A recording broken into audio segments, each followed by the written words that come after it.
disturbance at Acer Plaza? 10-4 dispatcher, verify address. It's Acer Plaza. Repeat, Acer Plaza.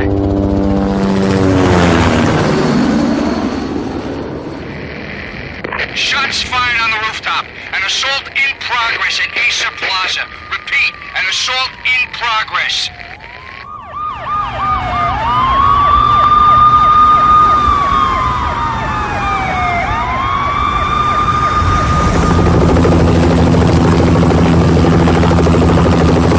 It's a war zone down here. 1085 dispatcher, need additional units. Additional units now. Officer in danger. Officer in danger.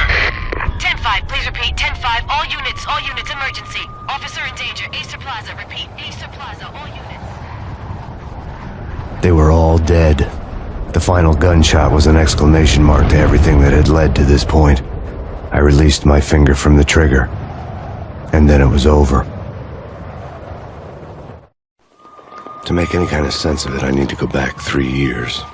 Back to the night the pain started.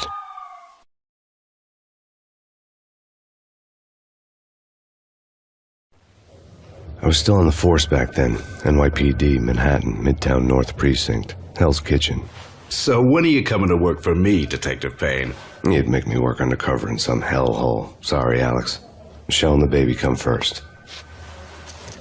See? My last smoke. It's bad for the baby. That's you, Max. A regular Boy Scout. See, Alex. Still on for poker Thursday night, right? Like taking candy from a baby. Life was good. The sun setting on a sweet summer's day. The smell of freshly mowed lawns. The sounds of children playing. A house across the river on the Jersey side. Beautiful wife and a baby girl. The American dream come true. Honey, I'm home. But dreams have a nasty habit of going bad when you're not looking. The sun went down with practiced bravado. Twilight crawled across the sky, laden with foreboding.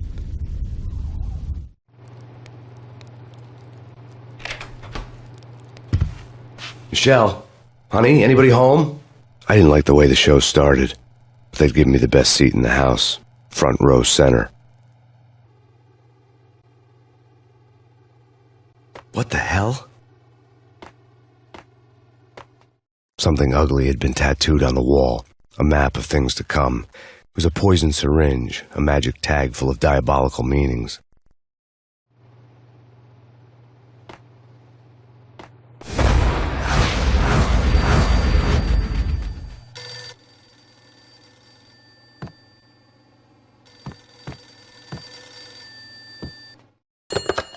Listen, someone's broken into my house. Call 911.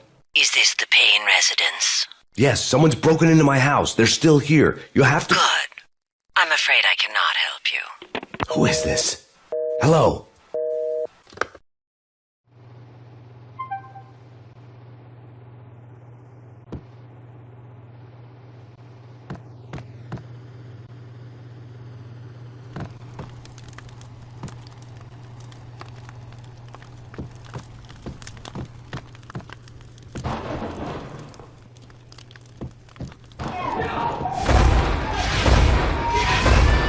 Michelle!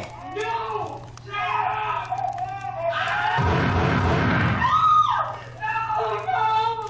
No, Max! Michelle! Please! I'm gonna hurt you! It's coming. Freeze! NYPD, drop it! Coming! You're gonna die!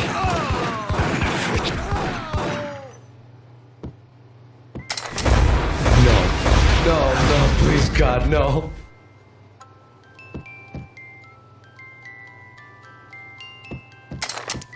The flesh of fallen angels!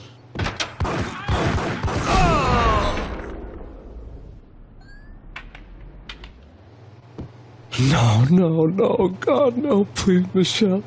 Oh, baby.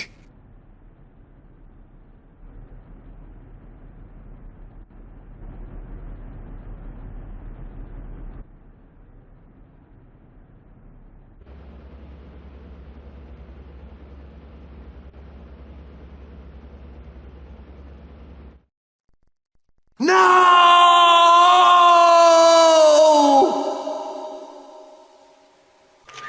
That was 3 years ago. Everything ripped apart in a New York minute. The killer junkies had been high on a previously unknown designer drug, Valkyr, V. After the funeral, I told Alex I'd be transferring to the DEA. It took us 3 long years to get a break in the Valkyr case. Then, finally, 2 months ago, a dime dropper tipped us off that Jack Lupino, a mob boss in the Punchinello crime family, was trafficking. I went undercover, infiltrated the worst mafia family in New York.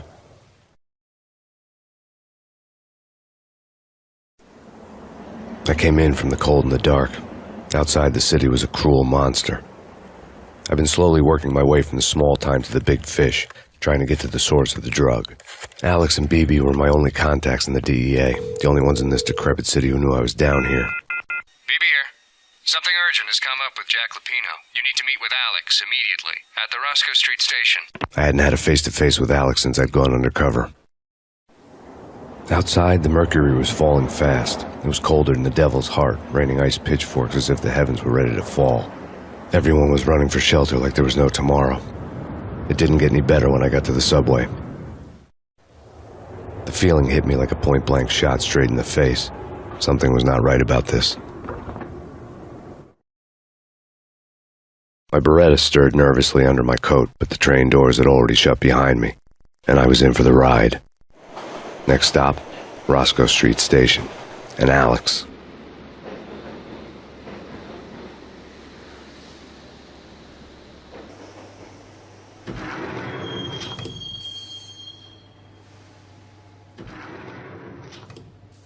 The station was drenched in gloom. Alex was a ghost, nowhere to be seen. I'd have to look for him.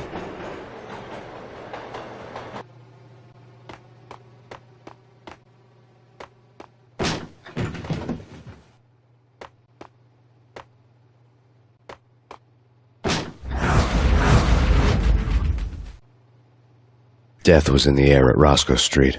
I'd have to find Alex fast.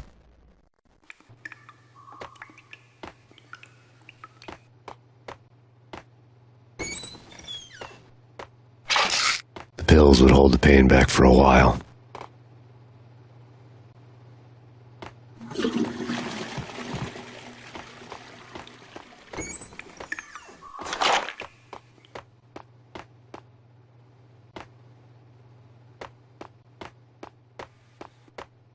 Wasn't Jake supposed to take care of this? He and Mickey are having too much fun taking care of the cop up there. Oh, well, what's the plan? Simple. Gun down every mother-loving bastard that gets off the train. What the hell?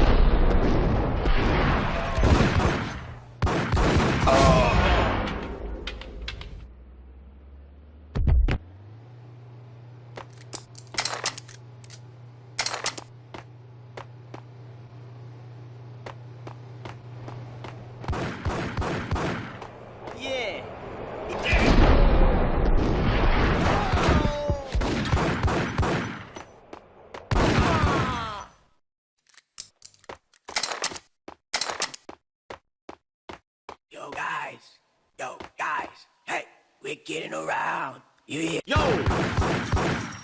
Oh!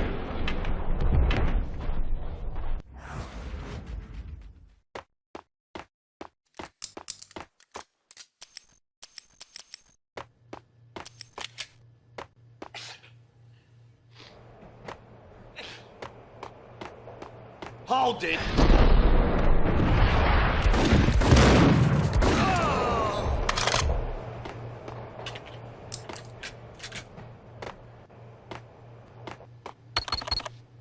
The security panel let out a mocking cackle.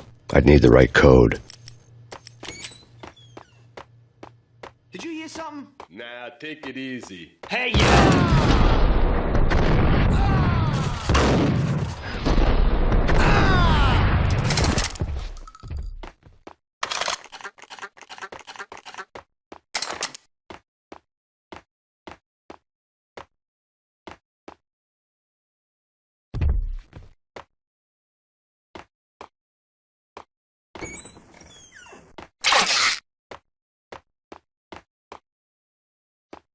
While looking for Alex, I had ended up in the middle of a big-time crime operation.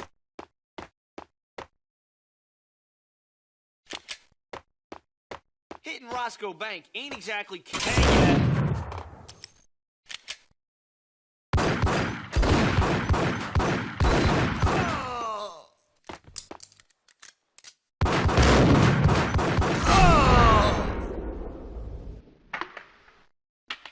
The gate was locked. I would have to find another way to get to the tunnel.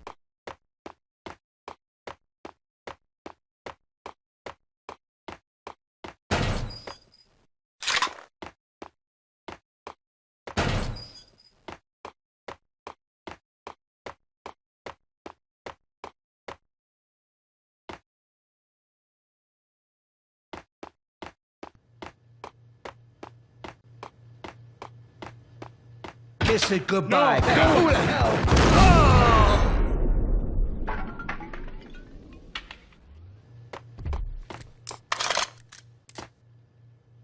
You saved me, man. What's going on here? A massacre. These armed thugs just appeared from nowhere. We need to get help. I can make the call from the control room 1 floor up. Can you take me there? Sure, sounds good. Follow me.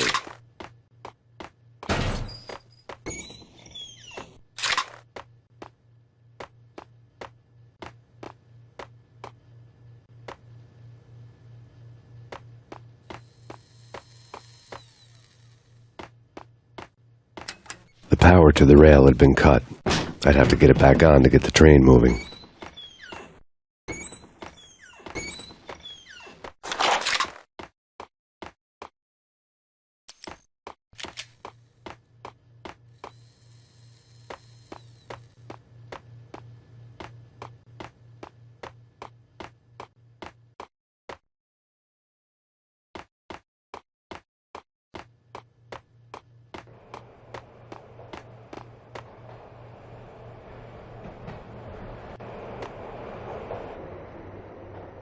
Home free. This way.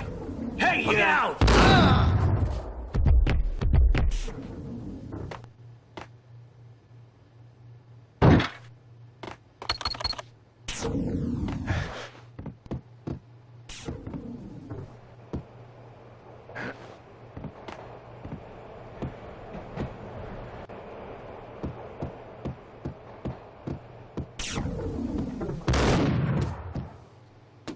Whack the sucker!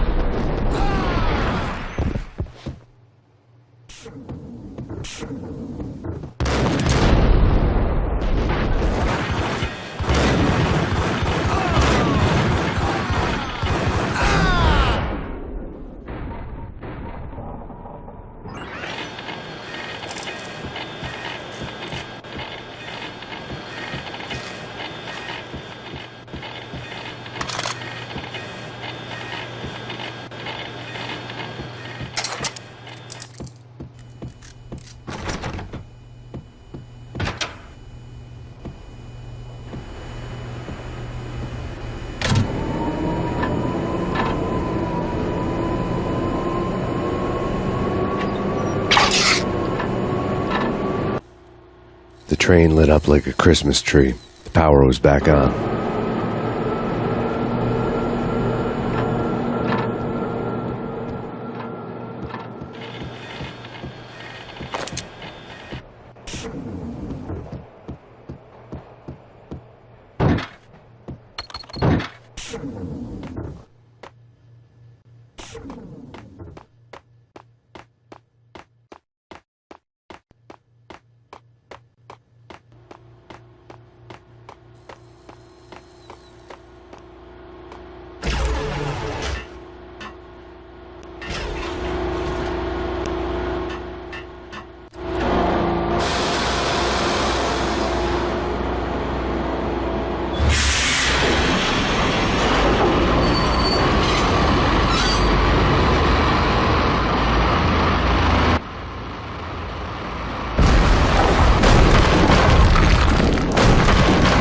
So much for being subtle.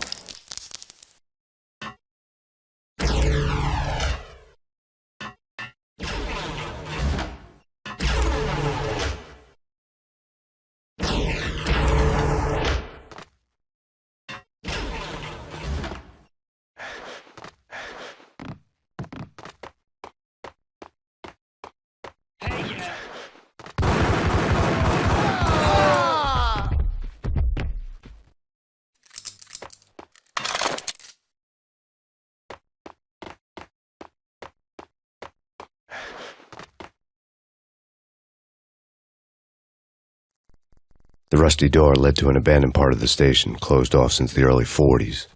Something big was going down at Roscoe Street. Maybe that's why Alex had wanted to meet me here. Maybe not.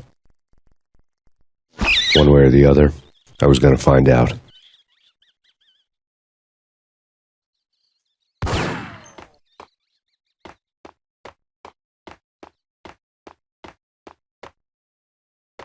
True. True. Shit.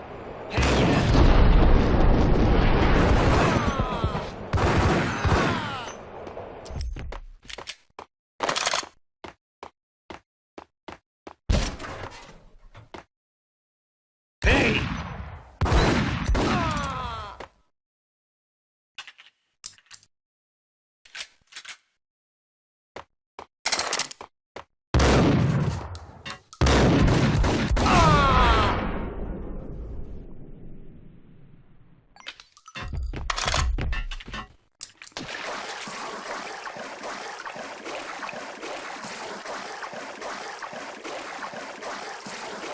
Now that's spooky. Jack Lapino, yeah, spooky. But also it's gonna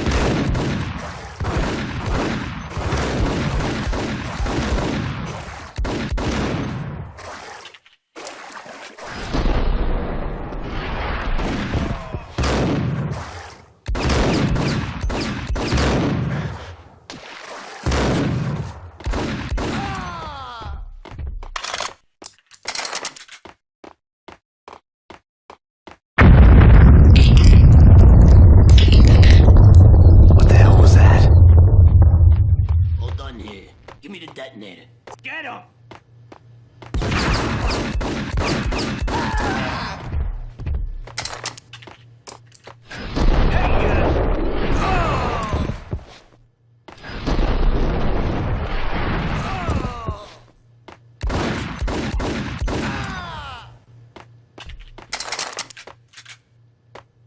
The door had been welded shut ages ago and the bomb was missing a detonator.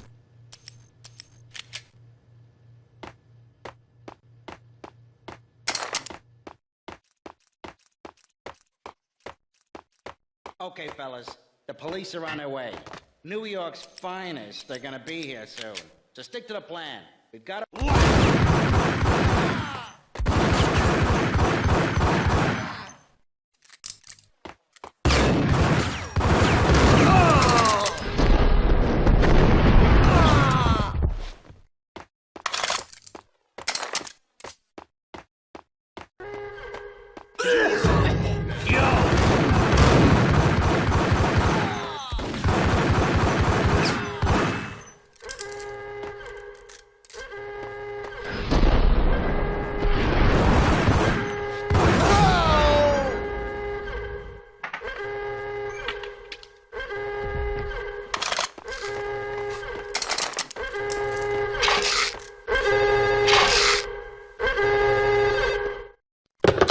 We come to you now live from the crime scene.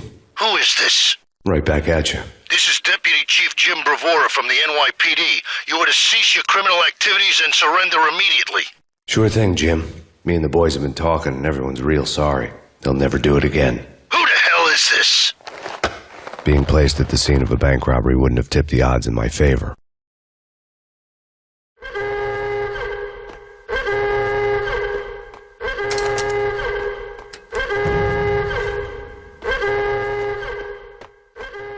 The bank robber's score lay on the table. The bank robbers had been after Acer Corporation bonds. The Acer success story had recently been on every channel and on the cover of every magazine.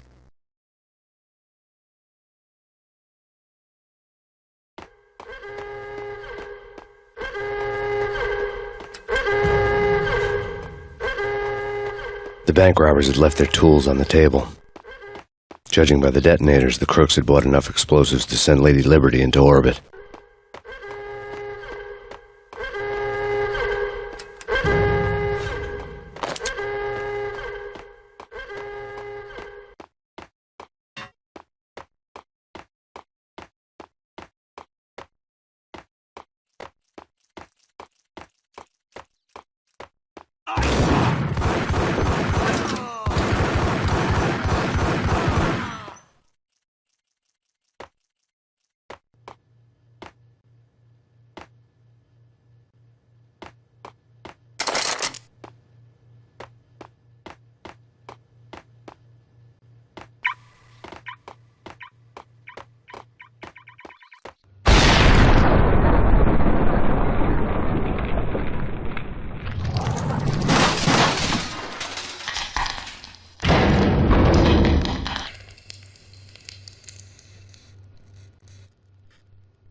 Max, Jesus, you almost gave me a heart attack. I nearly shot you.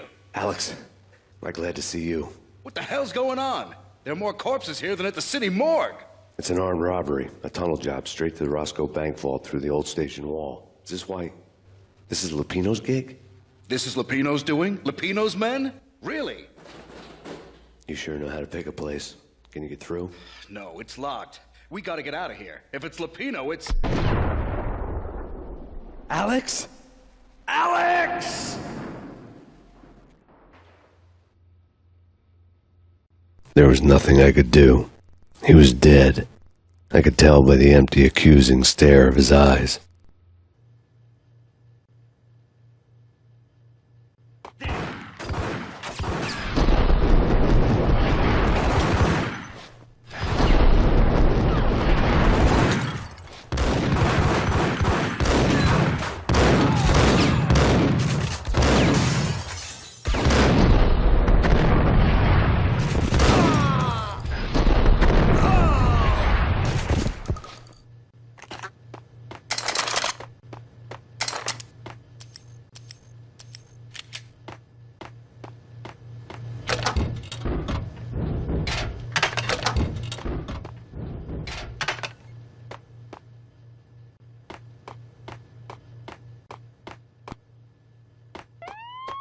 Let's get the hell out of here!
Alex had kept me relatively sane for the past 3 years.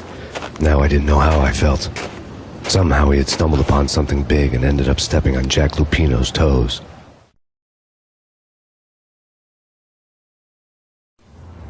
Lupino ran his racket of sex, drugs, and contract killings from a sleazy hotel in a slum block of tenements. The NYPD was closing in. I could hear the sirens. Their wail was a crescendo.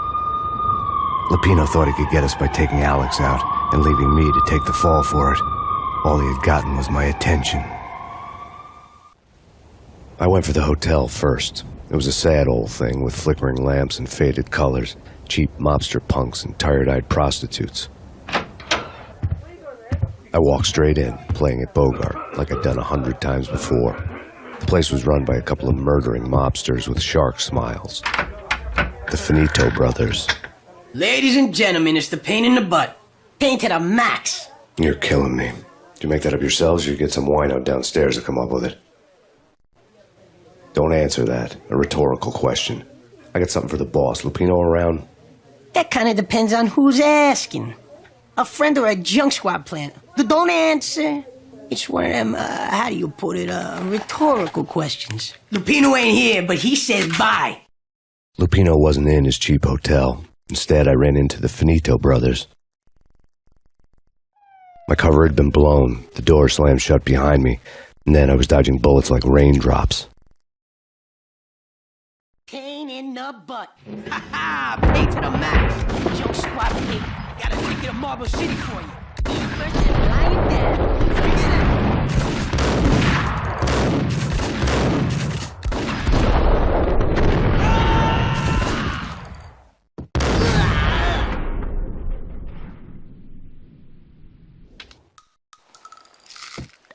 A letter on the desk caught my eye. I had met Lupino only once. The gangster ran all his rackets through his right-hand man, Vinny Gognitti.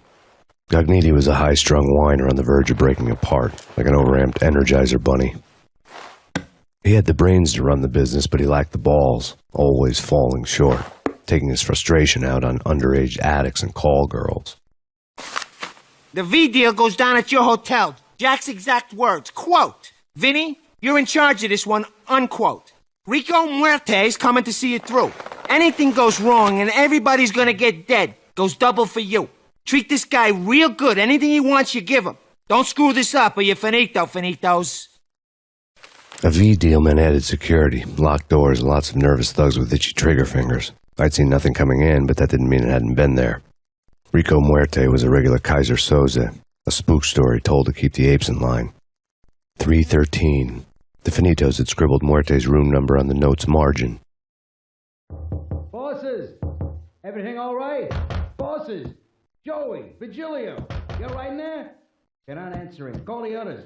Tell them to come quick. Okay, but we can't wait for them. We gotta go in now. Bosses! We're coming in! There he is!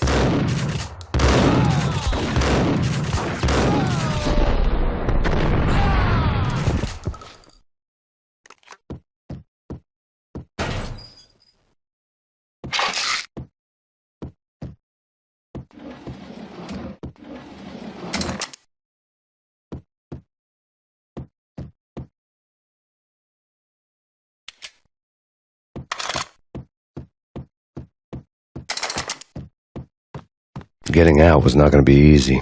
The staircase was locked and the elevator had been busted for a decade or more.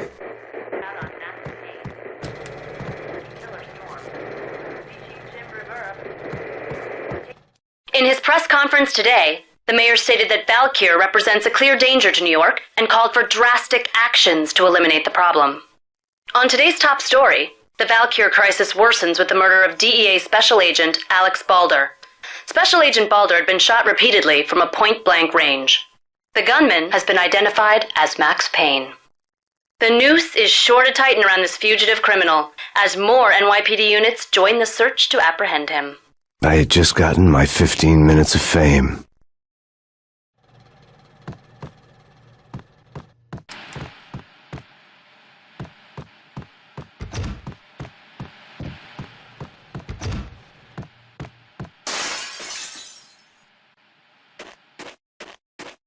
Yeah, something's wrong with the bosses. Payne's there and they're not answering. Let's go already. Payne's gonna...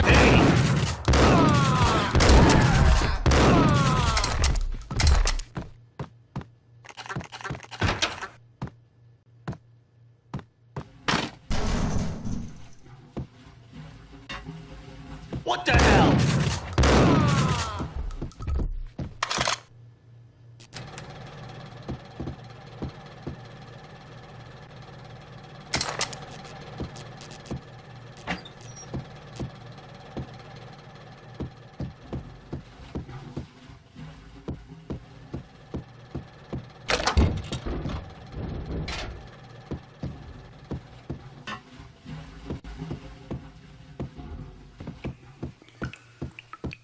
Previously on Lords and Ladies.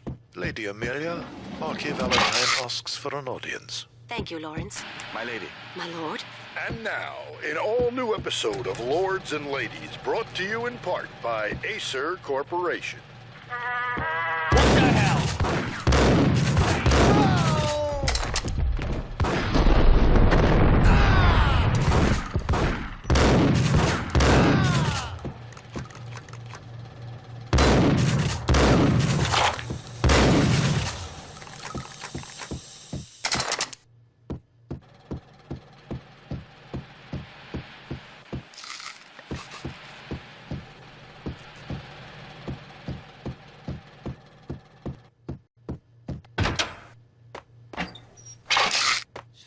V-head junkies could go off without a warning. I had to be careful.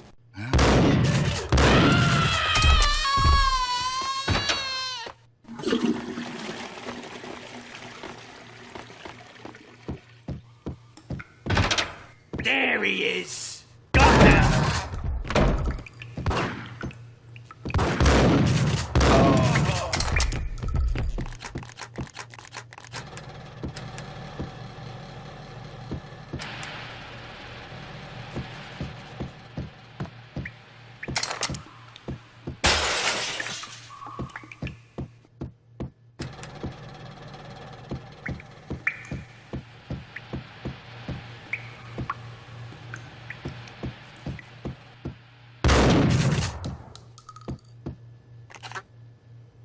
piece of crap!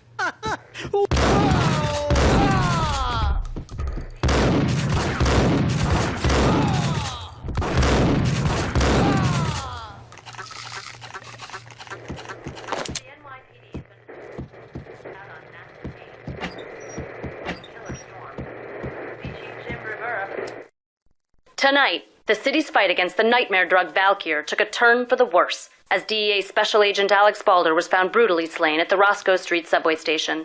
A suspect was seen leaving the site only moments after the shots had been fired, and the NYPD is currently in pursuit of Max Payne, a repeated felon believed to be armed and extremely dangerous. And now the weather. The worst winter storm in recorded history continues to pound the city. Take whatever...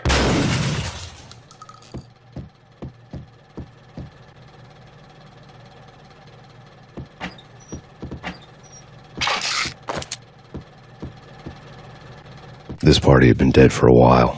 I couldn't say I was sorry I'd missed the show.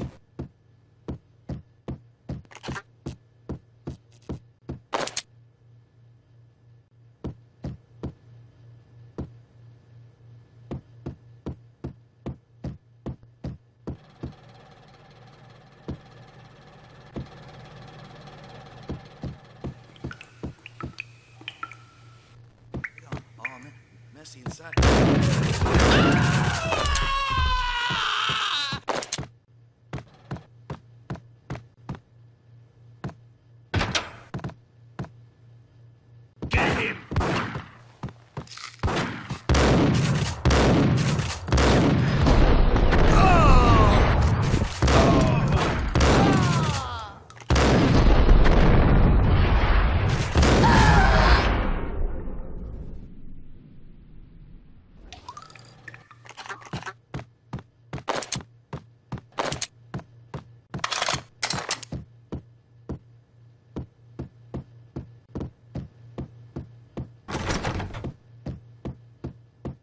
I'd found Muerte's room. Muerte had received a letter.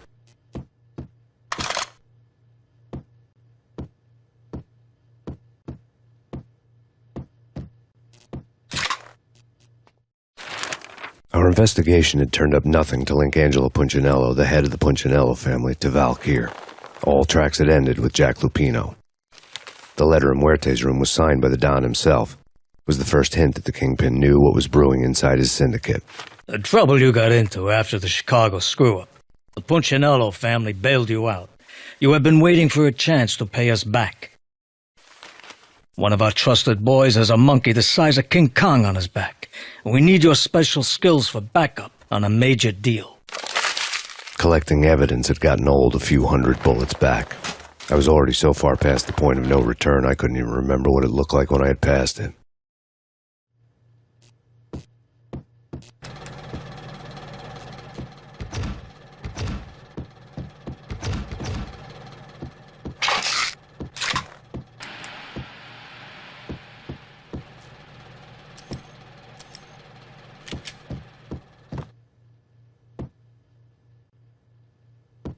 Fury.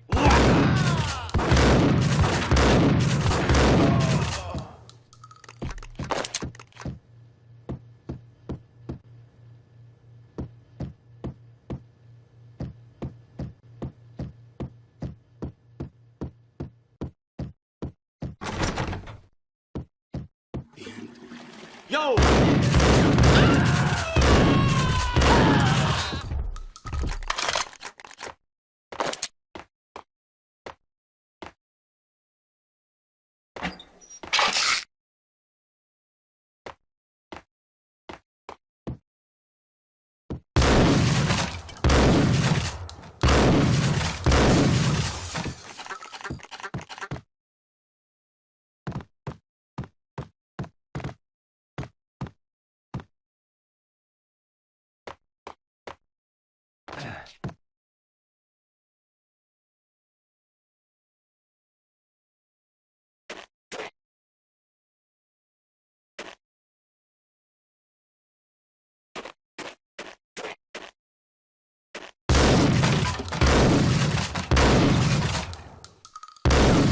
I didn't want to know what had happened here. It was not a pretty sight.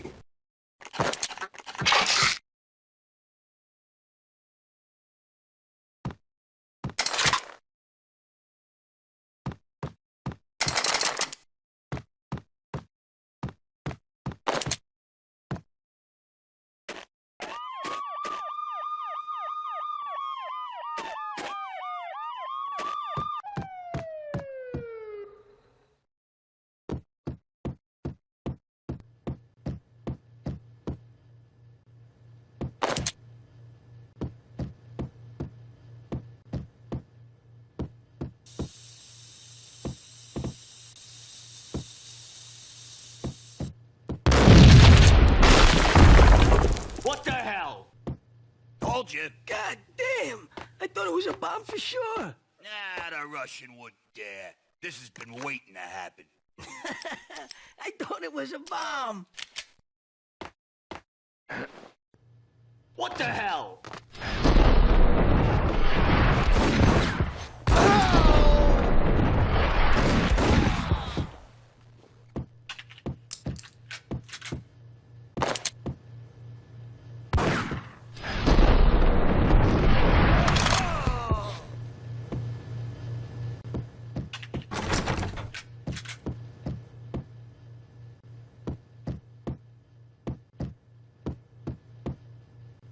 It's coming. I think I died.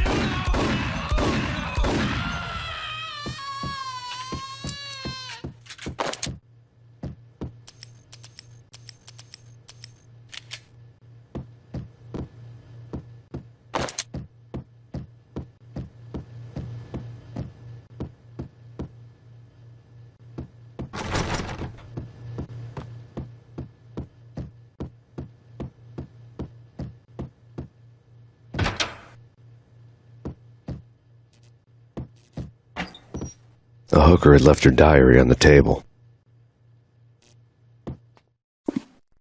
The diary belonged to a hooker named Candy Dawn. The read would have made a vice cop blush. Had talks with the mystery hag over the phone again. Sent her the latest One-Eyed Alfred tape. As long as the hag keeps paying for the tapes, the old man could come every day for all I care. She had a nice sideline, making secret X-rated flicks of her clients and selling them to the highest bidder. It would get her killed if her V-fix for the day didn't do it first.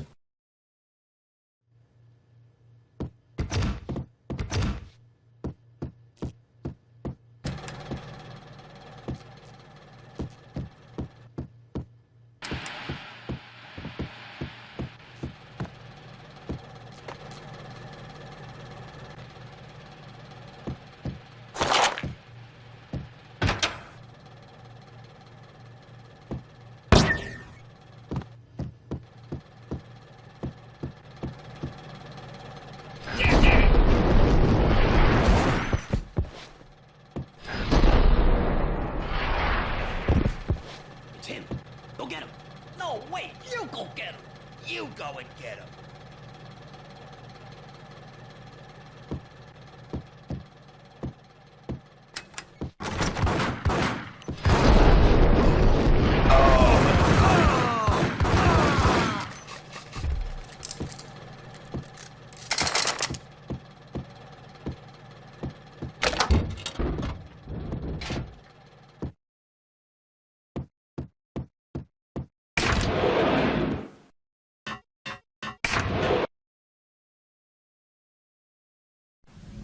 The old service elevator rumbled down to the bowels of Jack Lupino's hotel.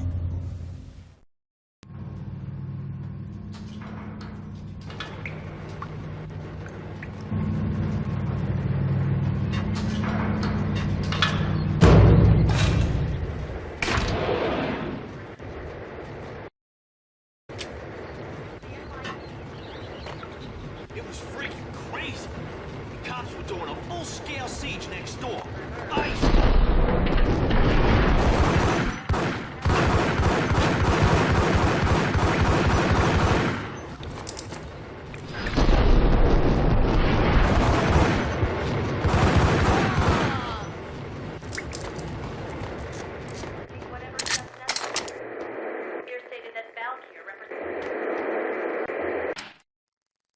A winter storm warning is in effect in the whole tri-state area, as both freezing rain and heavy snowfall continue. Many roadways are already closed, and people are advised to stay indoors. The severe blizzard has ravaged New York for 3 days now, with no end in sight. We'd been snowed from the start in the Valkyr case. The forecast said there was plenty more where that had come from. But the snowbound city was on my side. Less chance of innocent bystanders getting caught in the crossfire.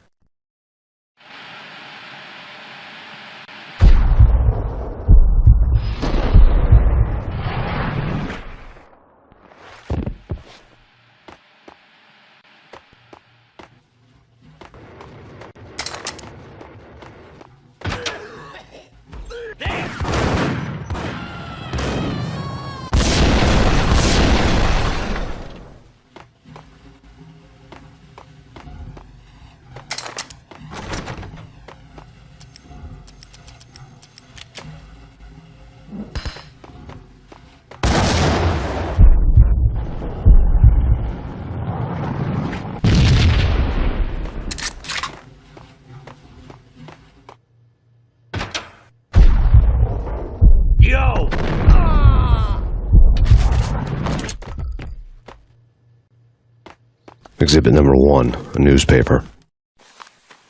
A dead man tied to a chair lay on the boiler room floor.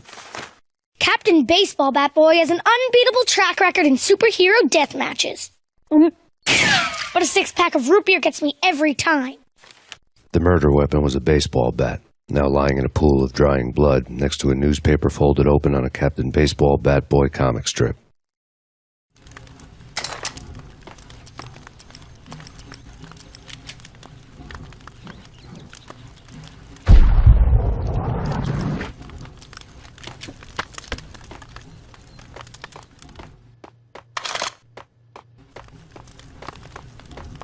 Take vampire movies. Why are they always set in L.A. or Mexico? They can't even get a tan. If I was a bloodsucker, I'd move to the North Pole. Winter's one long night. Yeah, and what would you eat? Suck blood from penguins? Nah, Eskimos, man, Eskimos. Ah! Get him!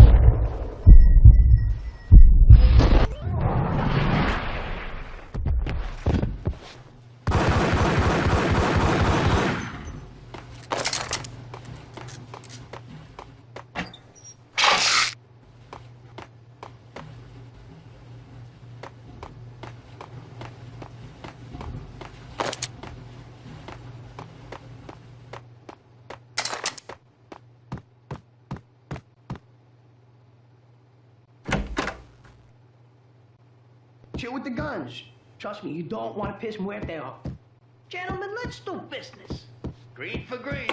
Cheers at green-eyed angels. Amen.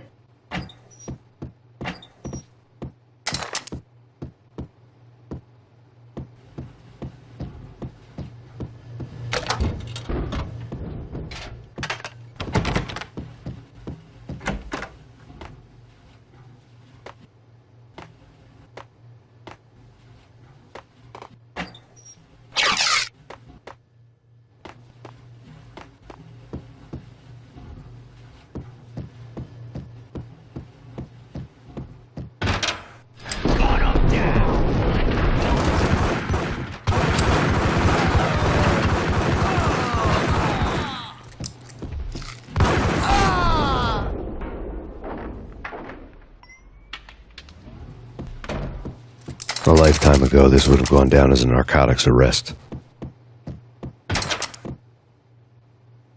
There was a key on the table.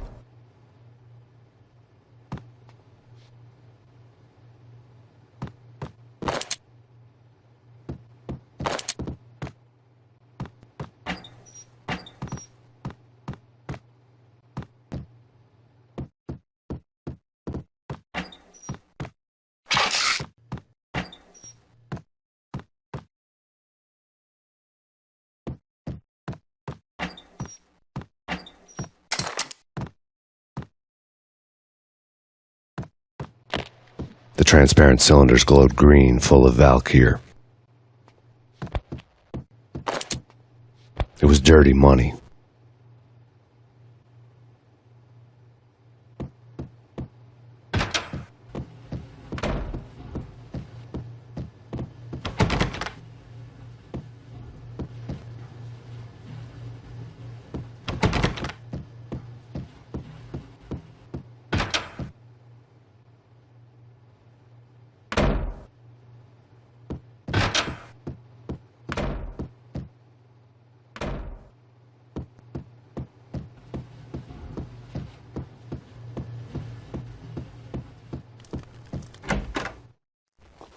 Two mad dog killers, ready to murder each other. They step into the next room, and I'm thinking, now they're gonna do it. But no. They sit down in front of a TV and solve their differences with the kung fu fighting video game. I tell you, Candy, I was so depressed, I strangled them both with the video game cables. Oh, Rico, you're so bad. I am, ain't I? Rico Muerte, big-time hustler. Who the hell? It's that cop. Muerte went for his gun.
The antique switchboard was still in use.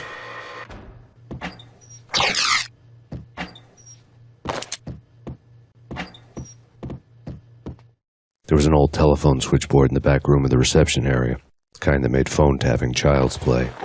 It wasn't hard to picture a fat pimp sweating with headphones on, listening to his hookers talk dirty and fake orgasms over a web of party lines, the blood veins of New York.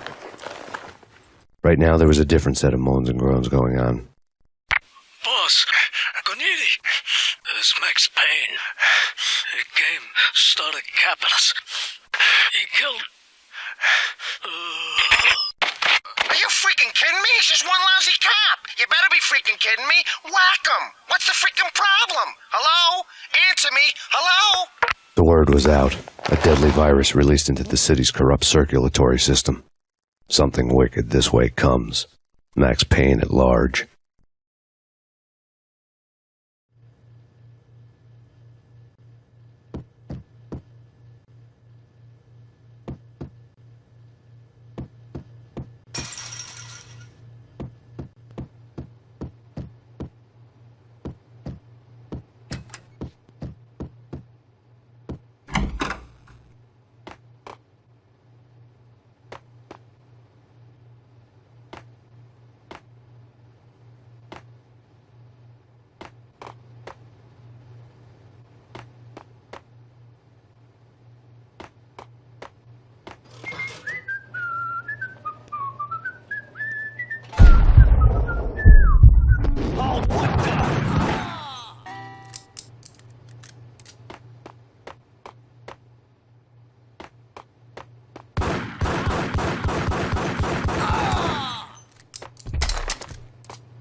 turn around, walk away, blow town. That would have been the smart thing to do. Guess I wasn't that smart. Lupino's tenement buildings were a seedy hangout for all kinds of sleaze. A liquor store, a pawn shop, a laundromat full of mobster bookies and loan sharks. The list went on. The how and why of it was a mystery to me, but they knew I was a cop. They knew I was coming, and they were going to get real trigger-happy about it. I got to see Lupino's hangout all lit up. A bomb went off, turning snow into liquid gold. A pillar of fire lifted the remains of a car straight up into the air. The flames were highlighted on the hood of a black Mercedes-Benz as it coasted down the street real slow, as if the driver didn't have a worry in the world. I got a good look at the man riding shotgun. It was Vladimir, the head of the local Russian mob, the fly in Don Punchinello's soup. The ringing in my ears was the sound of a mob war being waged.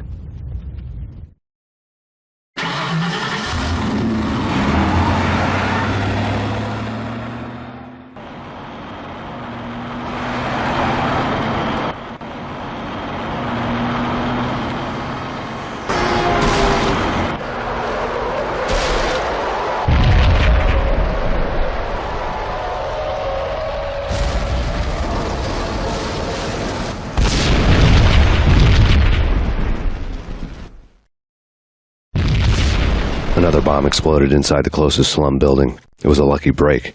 The goons inside were spooked, but luck always came with a price tag. More bombs could still be ticking inside, and the cops would already be on their way. Jack Lupino's suite was on the top floor. At least it used to be, before the explosive makeover.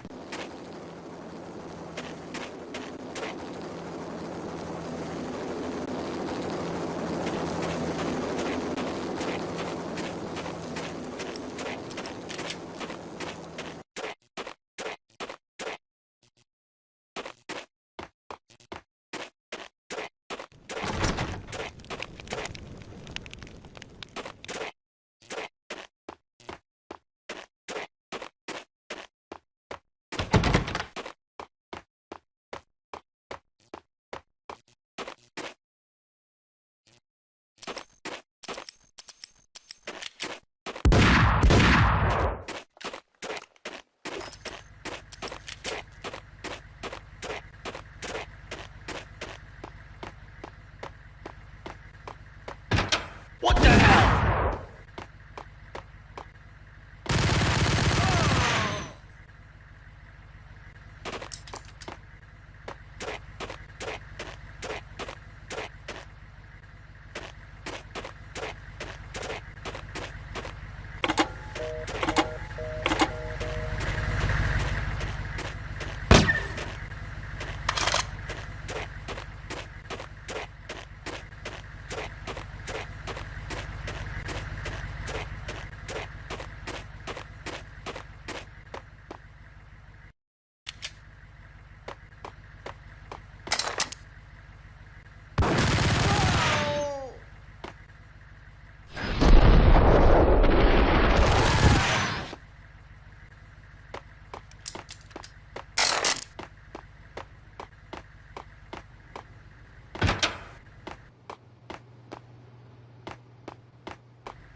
The whole building was rigged with explosives.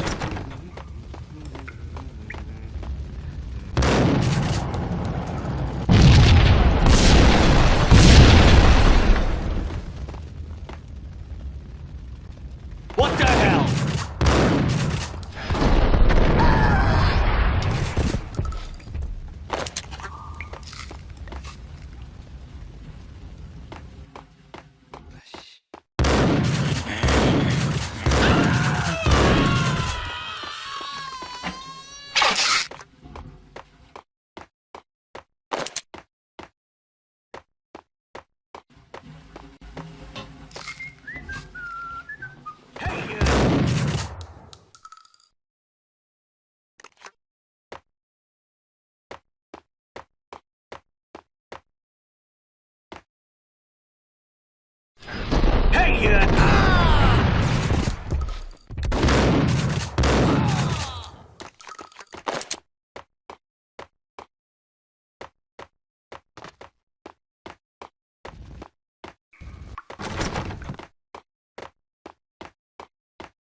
A beaten-up phone in the entrance hall was ringing. It could have been just a junkie in need of a fix, but it turned out to be something more sinister than that. Am I speaking to Mr. Payne? Who wants to know? My name is Alfred Wooden. You must hurry. The police are on their way. Tell me something I don't know. They know you're there. How? And what's it to you? I will contact you again. The cops arrived, sirens singing in the off-key harmony of a manic-depressive choir. I had a few minutes while the SWAT team would go through their usual routine. By the time they busted in, I needed to be long gone. Max Payne, this is Deputy Chief Jim Bravura from the NYPD. Drop your weapons and come out with your hands above your head. What was that? It's nothing. Relax. Ice!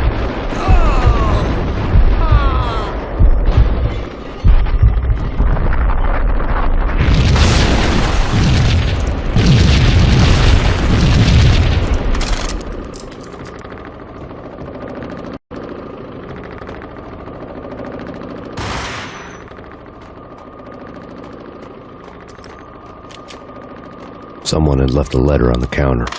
There was a key on the shelf.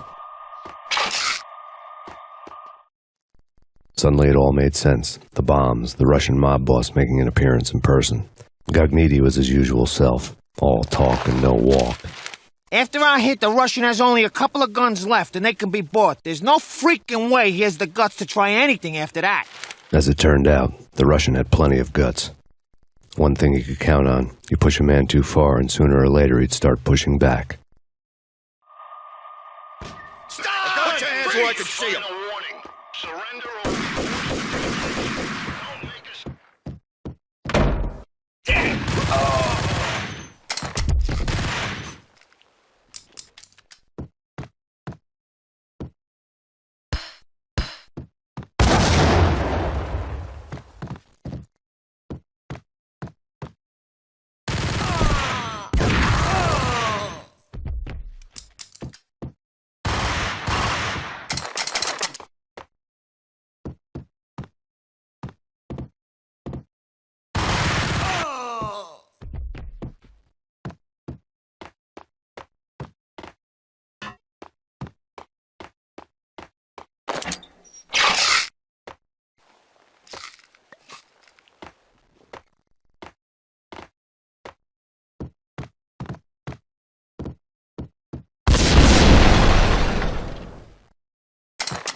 The bombs had destroyed all the stairs up to Lupino's office.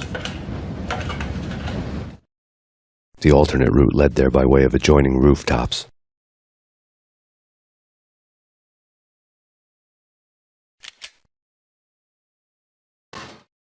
It's never been this cold. Never, ever. It's like the sky's falling. Yes, sir. It's the end of the world as we know it. And I don't feel fine. I don't feel anything. Not a thing. I'm freezing my butt off.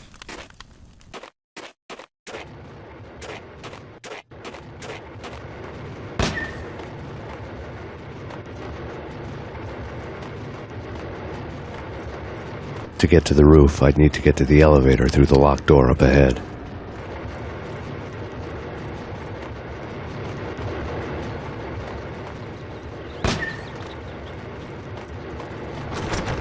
Pizza delivery. Never seen you before. Buzz off, Joker.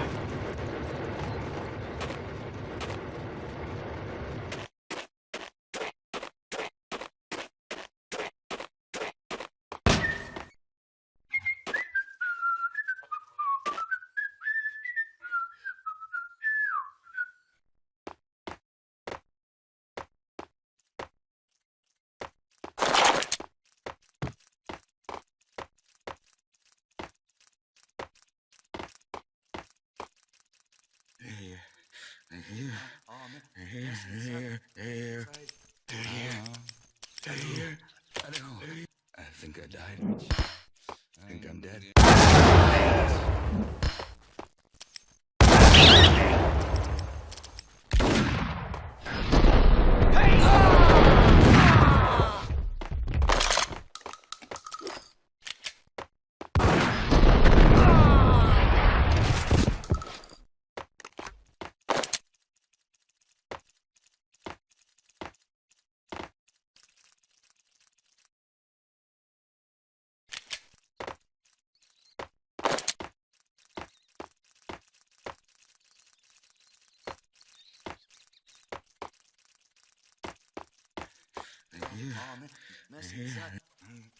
Yo! What the?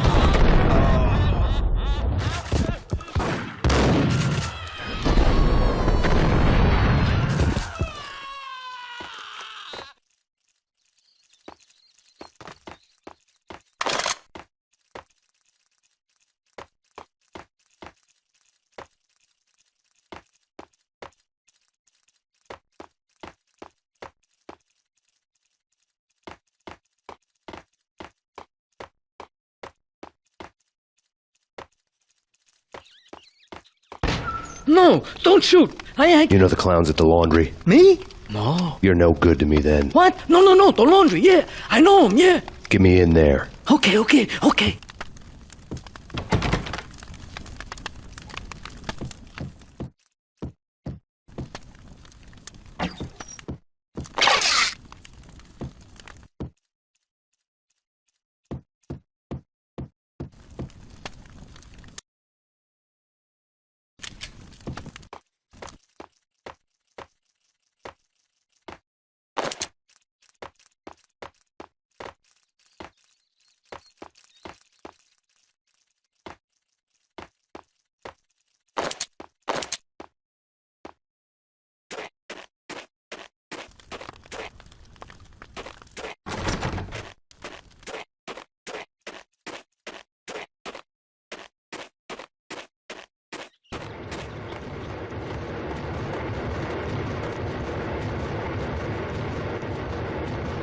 It's me. Open up. Let me in, quick. Not so fast. The password. John who? Come on. Okay, John Woo. All right. Come right in. It's a trap! It's Payne!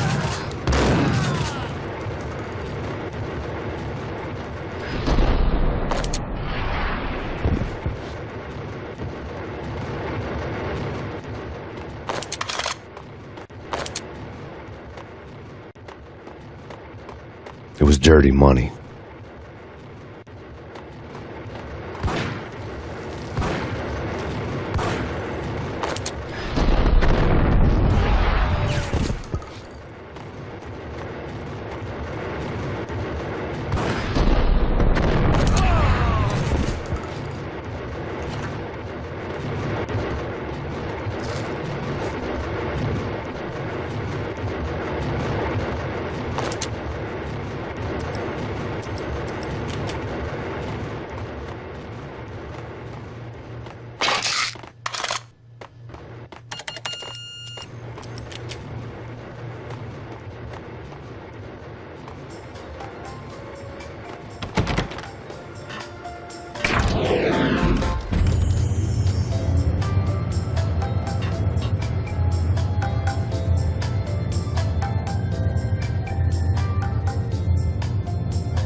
New York City is in crisis tonight, with reports of Valkyr-related gang war in the streets of the Bronx. Apparently, Max Payne, wanted for questioning in connection with the slaying of a DEA special agent earlier tonight, is waging a one-man war against his former partners in crime. Among the listed casualties so far are notorious mafia members Joey and Virgilio Finito, as well as Rico Muerte, himself a fugitive from the law, and a suspect for several murders in the Chicago area. The NYPD has been placed on full alert. A citywide APB has been put out on Max Payne. Deputy Chief Jim Bravura has promised to take whatever steps necessary to bring him to justice. What those steps may be remains to be seen. For NYCNN TV News, this is Kira Silver.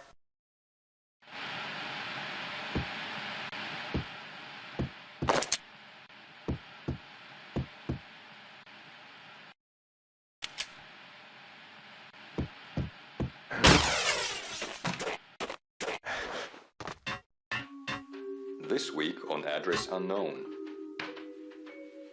I don't want to go there. What the hell? That's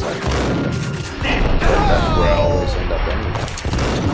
Only, it's not Penny Flamingo, but someone who lives the park down there said that he's evil. I'm hiding in the shadows, watching it all unfold.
Red, blue, or green? It's always red or blue in the movies. So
They're bombing us! What are you doing? You're doing nothing! What are you doing? This is war! Freaking war!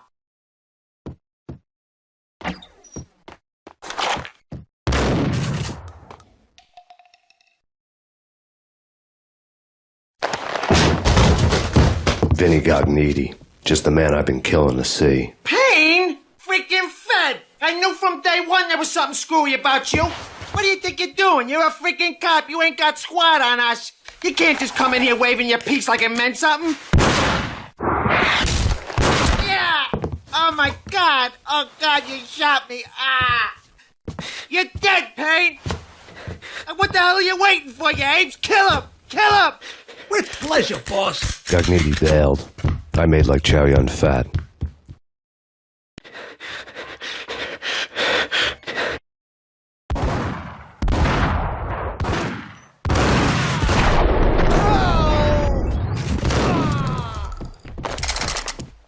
crumpled letter lay on Gagniti's desk. The letter was addressed to Don Punchinello, but Vinny had never had the nerve to finish it. Jack's gone voodoo. Just the other night, he shot Dino because he wanted to see what his brains looked like splattered on the wall. He's a freaking mad dog. We're running out of men and business fast. Gagniti had been living in mortal fear of his boss. Jack Lupino was a psycho.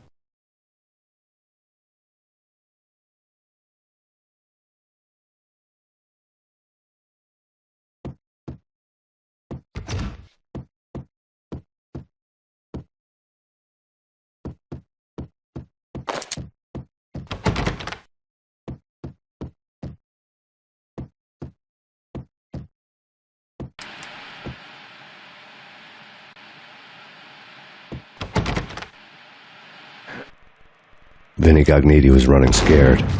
He could run, but with a bullet in his stomach like a broken bottle of Tabasco, he was quickly running out of time. He knew where his boss was, and I wanted to square things up with Jack Lupino. Gagniti would be moving fast. I don't know about angels, but it's fear that gives men wings.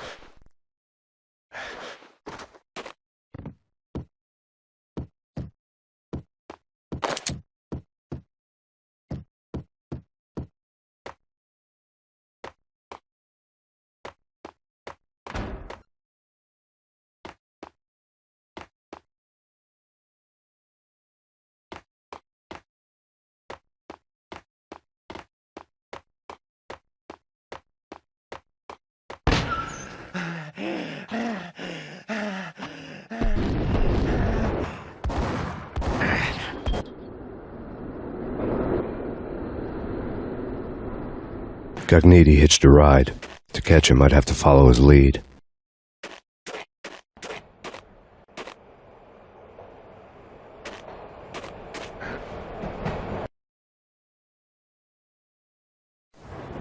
This was my second train ride of the night. The way it started didn't promise anything better than the last one. Freezing wind tearing at my face like sandpaper and razors, ice hard and slick under my hands and feet. And somewhere in the background, the wail of sirens, the city howling after me. New York sped by in fast forward. Dark rooftop water towers and a dead forest of antennas and chimneys, all a blur. When the train he was riding slowed down, Gagniti made his move.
It's Payne! He's coming down the stairs! Shoot the bastard! Okay, boss, you got it. No problem. All right.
Hold it.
Whack the sucker!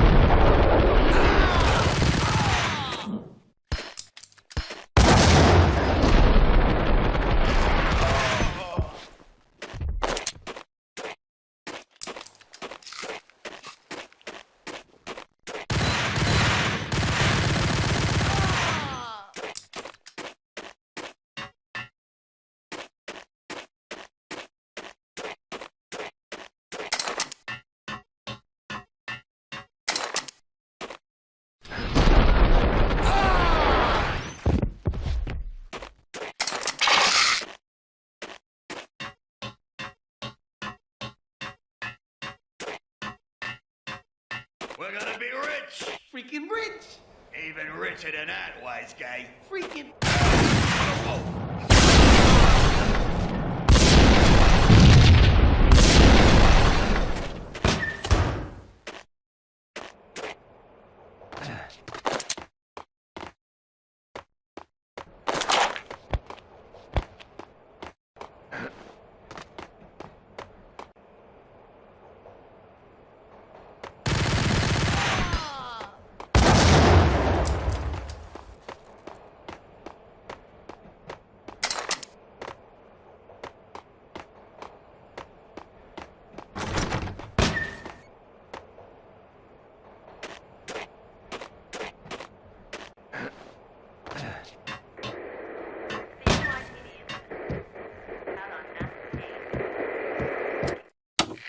Max Payne has nowhere left to go. We are very close to capturing him. You'll get a full statement then. Right now, I've got better things to do, ma'am.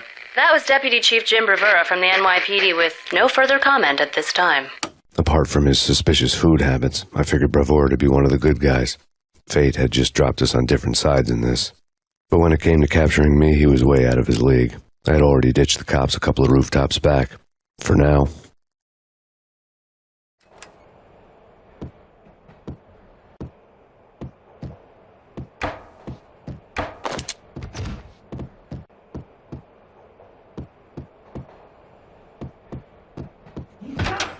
I can hear him. Ready? Keep your guns pointed at the door. Okay.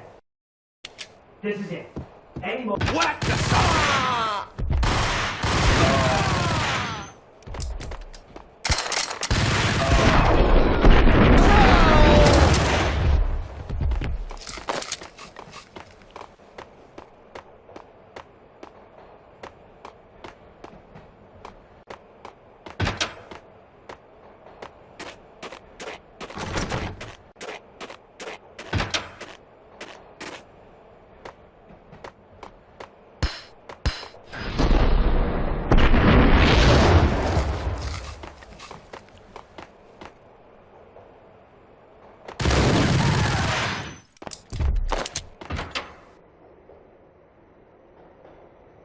Open, goddammit!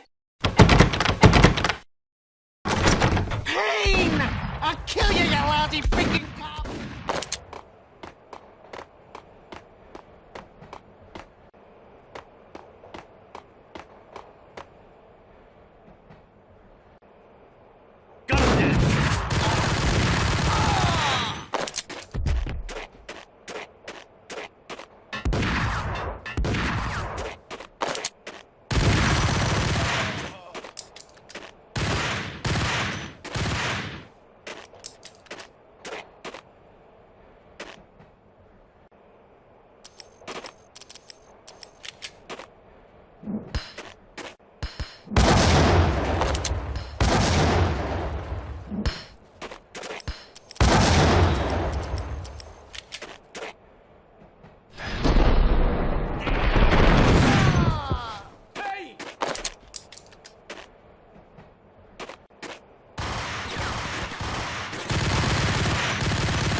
Gagniti ran out of steam in a dead-end alley with steam boiling out of the sewer grates like all the fires of hell were burning high beneath us. It was shakedown time. Where's Lupino? Screw you! Bad start, Vinny. Police brutality! I rate pretty high on that. You can't just hurt me in cold blood? Just keep telling yourself that. Listen good, Candyman. I'm not gonna be anybody's fall guy. I want to know where your boss is hiding. There was no glory in this. I hadn't asked for this crap. Trouble had come to me in big dark swarms. The good and the just were like gold dust in the city. I had no illusions. I was not one of them. I was no hero. Just me and the gun and the crook. My options had decreased to a singular course. I'll tell you, just don't hurt me no more. Lupino's at Ragnarok, the nightclub. Book me, take me, hold me to the freaking jail, just don't hurt me. Your rights will be read at your funeral.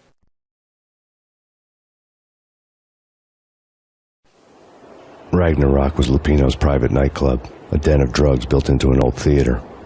I knew what waited inside. V-head junkies ready to explode in random acts of senseless violence. And Lupino's goon squad, the worst stone-cold killers this side of hell. Ragnarok was as inviting as a headache, flickering and flashing to a machine gun beat. The belly of the nightclub was a gothic theme park that began with bondage games and led to the nasty stuff from there. As subtle with its dark message as a cop killer bullet through the heart. Like father, like son. Just like Jack Lupino.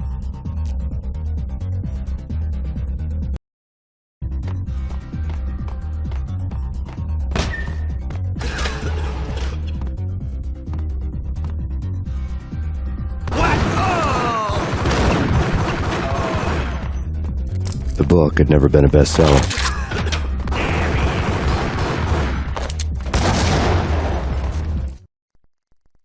Given the setting, I was surprised to find that somebody had been passing time reading. The paperback was entitled, The Age of Murder and Storm. The blurb on the back mentioned Norse mythos and Ragnarok, the end of a Viking world with a terrible winter that covered the earth in ice, when vile crimes were rampant and all humanity lost. I could see how somebody impressionable might get it into their head that we were at the end of time. I was also beginning to see what the nightclub and its owner were all about.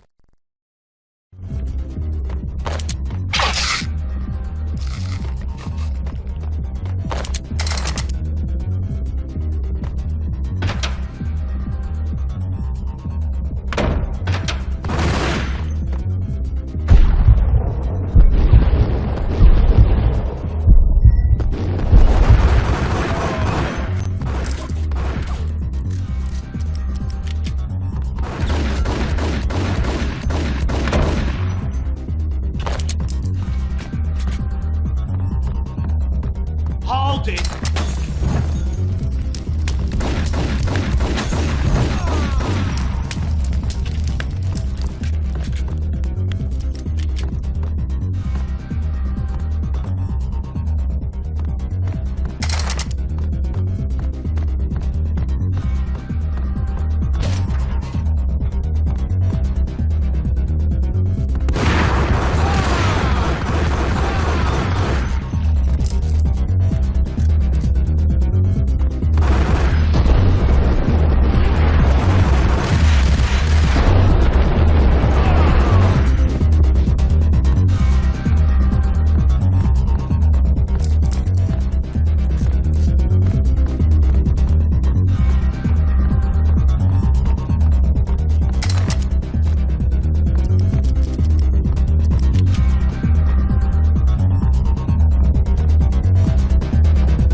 Books on the occult had been piled on the table.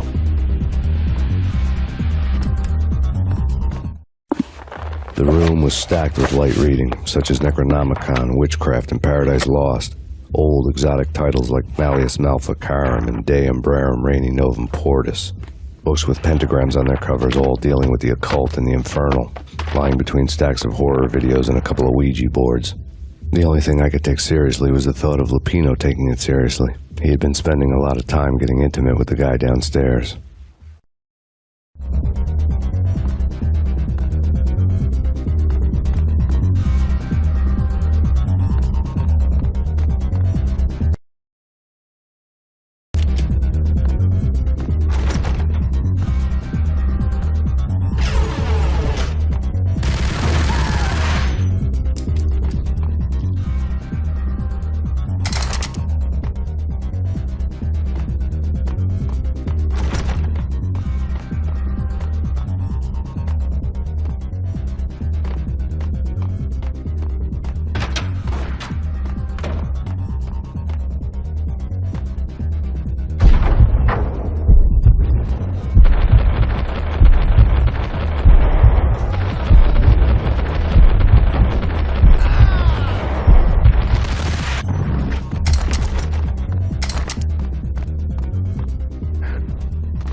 What the hell?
The backstage area led to Lupino's inner sanctum. The hot air inside was like an invisible wall, thick with incense and something else, a sickly sweet smell that made you gag. This was the rotten core of the Big Apple. Lupino lurked somewhere ahead, like a spider at the center of his web, waiting. The vapors in the air started to make my head swim. Torn pieces of a letter lay scattered on the sofa.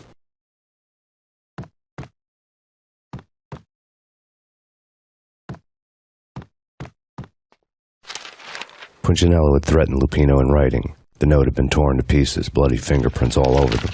Don't want you to think that one of my boys is not playing with a full deck. Shape up, Jack. We are running a business here. I'd hate to send the trio to strong-arm you. The trio were the Don's notorious henchmen. It was obvious that Lupino hadn't been intimidated by the threat. Lupino's notes covered the table. Jack Lupino was crazy, all right. The table was scattered with notes of demented arcane nonsense written in rusty blood, a mishmash list of demons, devils, and dark gods evoked.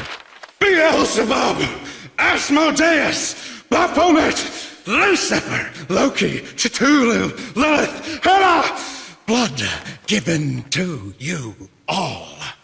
He was after that old Faustian deal, your soul for power and fortune. Just sign on the dotted line with your blood. Lupino's notebook lay on the pedestal. Jack Lupino was crazy, all right. Mythic wolves, let loose to devour the sun and the moon. Lupino is the wolf. I'm Mr. Beast, the big bad Fenris wolf. I'm the end of the world man, wearing the flesh of fallen angels. After Y2K, the end of the world had become a cliché. But who was I to talk? A brooding underdog avenger alone against an empire of evil, out to right a grave injustice. Everything was subjective. There were only personal apocalypses. Nothing is a cliché when it's happening to you.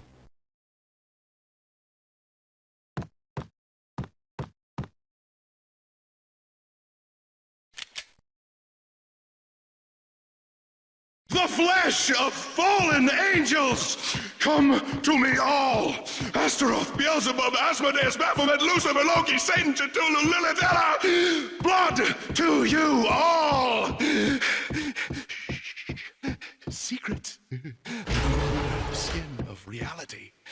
seen it. The corruption of flesh. I'm the wolf, yeah! I am the wolf! It's close. It's coming. You have come. A witness to the end of time. It's now! I will rise to her side! I don't need the words! I'm beyond the words!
I had known there'd have to be a catch in it somewhere, and this one was the Empire State Building of catches.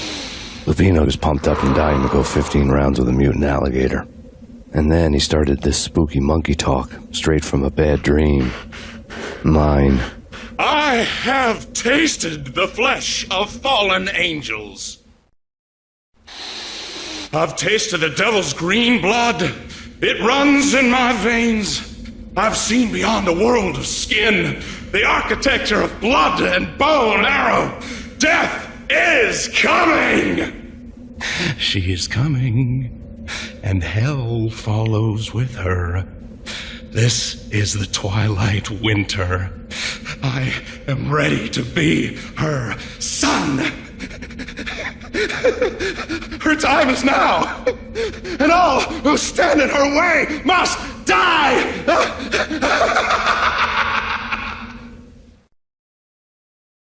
Die!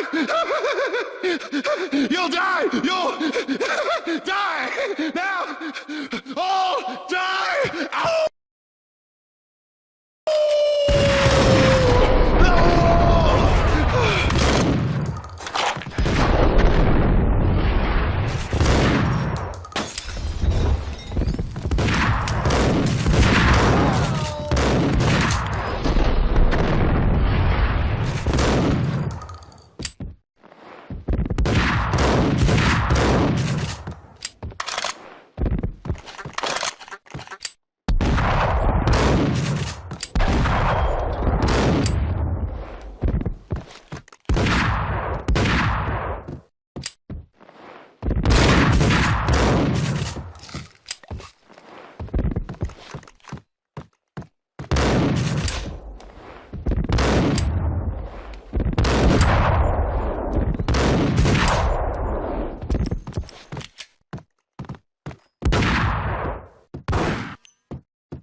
finally went down, I wanted to make real sure he'd stay that way. V was a bad monster. Turned them into friggin' zombie demons from outer space. I think he's dead already. Huh? And that's when it happened. But dead or not, you've got the wrong guy. In stepped this knockout femme fatale holding a gun to my face. I returned the favor. Lisa Punchinello. Lisa Punchinello was the Don's wife. Mona Sax. Lisa's evil twin. Your safety's off, evil twin. You might hurt someone with that gun of yours. Lisa's the damsel in distress. I'm the professional. I'd blow you away without batting an eye. Sure, and you can check out my credentials splattered all over this joint. Jack couldn't have framed you. Not the state he was in. We're after the same slime bag. Angelo Punchinello's the one who murdered your friend and framed you with it. You know this for a fact. I've got my sources. I don't have a clue these days. I just shoot them as they come. Who put a contract on the archfiend? This one's mine. I hate the guts of that sadistic wife-beater. Why not pool our bullets for this one? I thought you'd never ask. My finger was starting to twitch. How do you like your whiskey? I'm easy, as long as you don't try to slip me a Mickey. You're a real angel, Max. It was good stuff. Tasted sweet as honey going down. Nothing personal. Can't risk you going berserk and getting Lisa killed.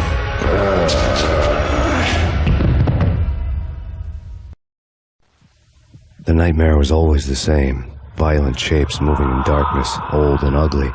The killer's mad laughter was a riddle filled with wicked innuendo.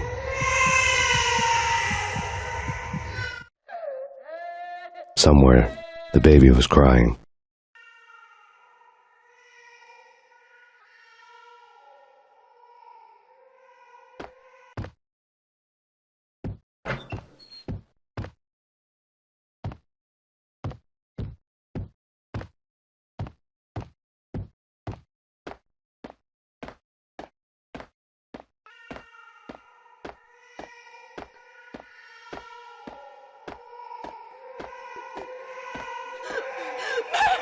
No, please, Max! Why? I didn't mean to. I'm sorry.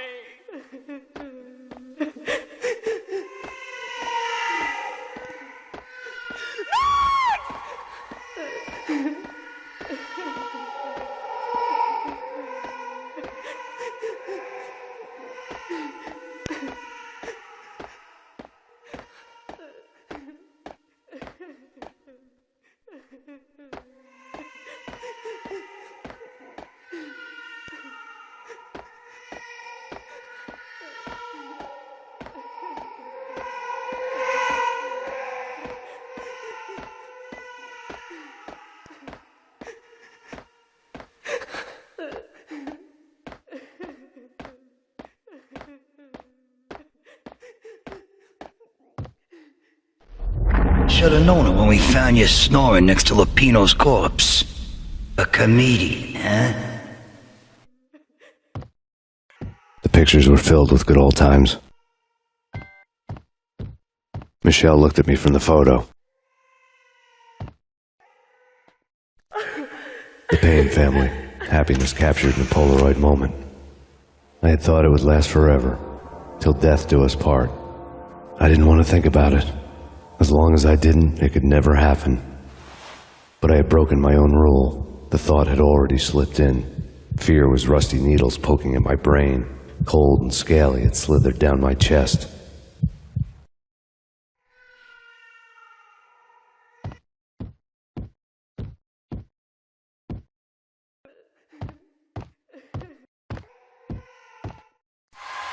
Alex and I had a few moments of glory between us. Crime-fighting comrades, the best in NYPD DEA collaborative team. Good-hearted macho bullshit like that. I would have given anything to have him here as my backup. No such luck. No luck at all.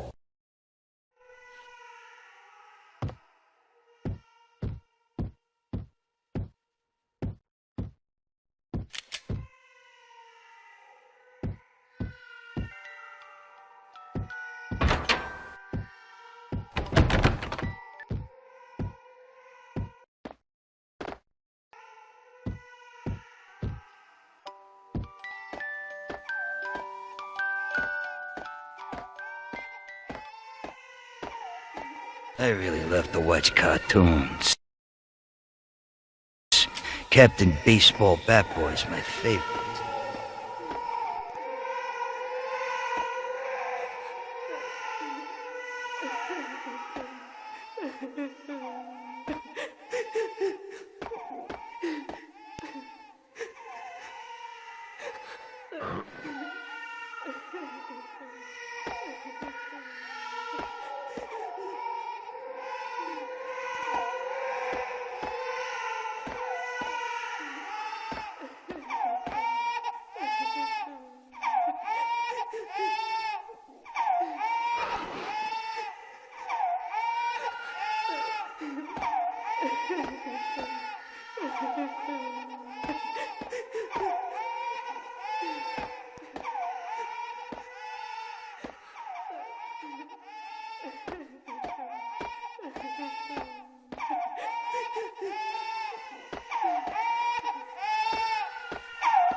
No, please God, no.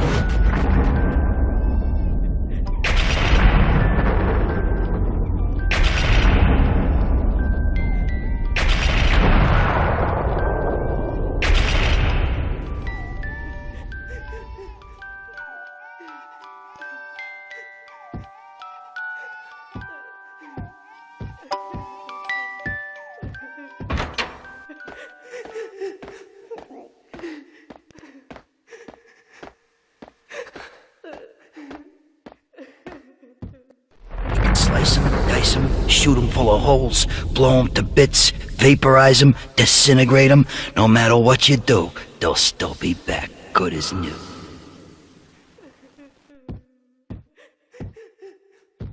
Michelle's diary lay on the table. Michelle was working part-time in the district attorney's office. Her diary was open on today's entry, her handwriting all pretty curves. An army dossier found its way to my desk yesterday. Valhalla? Isn't that a Norse myth? Something about Vikings? I tried to tell Max about it, but he was busy, that cute frown on his brow. Guess it's nothing, just a mix-up at the courier service. From now on, I would always find time for her. It was a hollow promise. Too little, too late.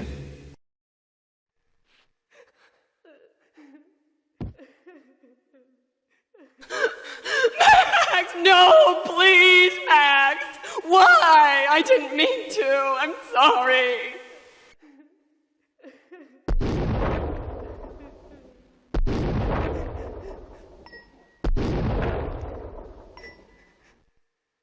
Murderer! You killed her! Nothing like that ever happens in the real world.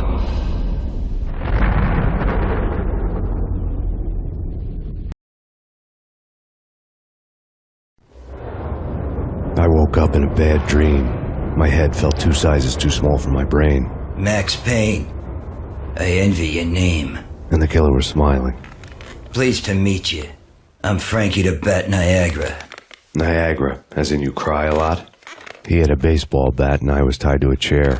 Pissing him off was the smart thing to do.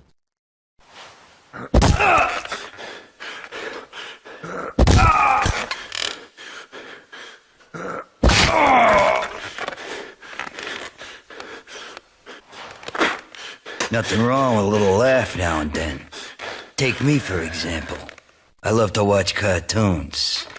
Cartoon violence is a fascinating thing. Let's take a break. I need to take a leak and maybe grab a cold one at the bar. Don't worry. I'll be back to finish this off. And then, it's checkout time. You play, you pay, you bastard. He swaggered out, and the door clanged shut behind him, locks clicking into place. Everyone makes mistakes.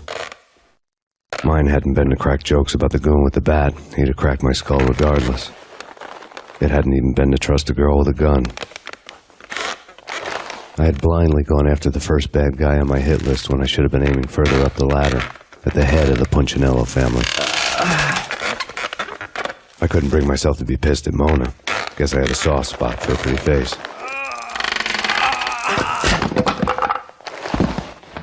But when somebody decides to play baseball with your head, you tend to get sore. They had dragged me back to the basement of Lupino's hotel. I was beaten, bruised, and blue. I felt like the chair I had broken to get free.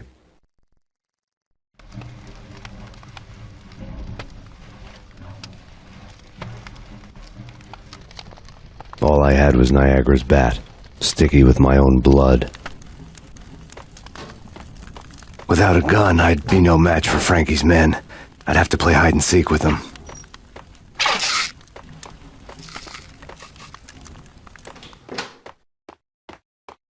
It's Frank. Hey! Hey!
Another newspaper caption for a murder scene.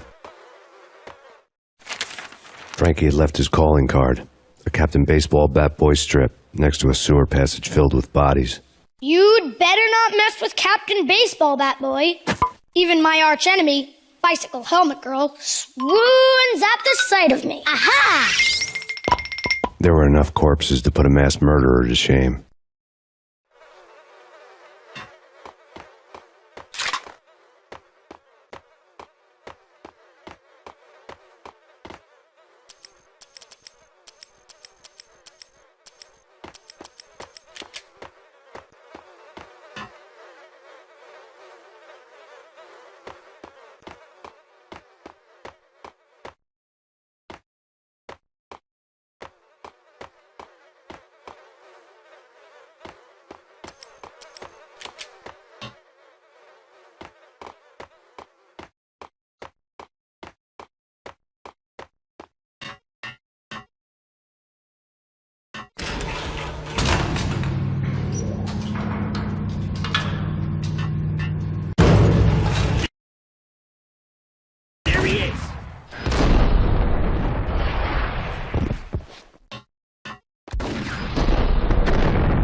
Things were fast going from bad to worse.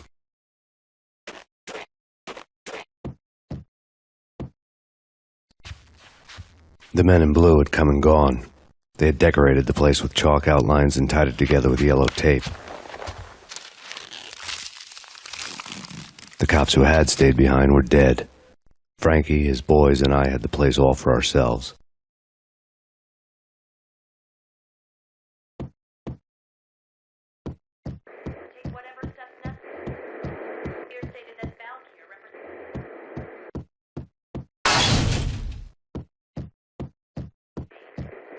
Just forget about it. Just forget about it. Hey, just forget about it. That crazy witch, you should have heard her. She was a real scream when the boys caught her trying to cap the Don. Oh, that's friggin' bad. To the trio? That's even worse than what Frankie's doing to that poor bastard downstairs. She's gonna take a long time to die. The mobster muscle on the phone was talking about Mona. Punchinello's trio were nothing but bad news. It's Payne!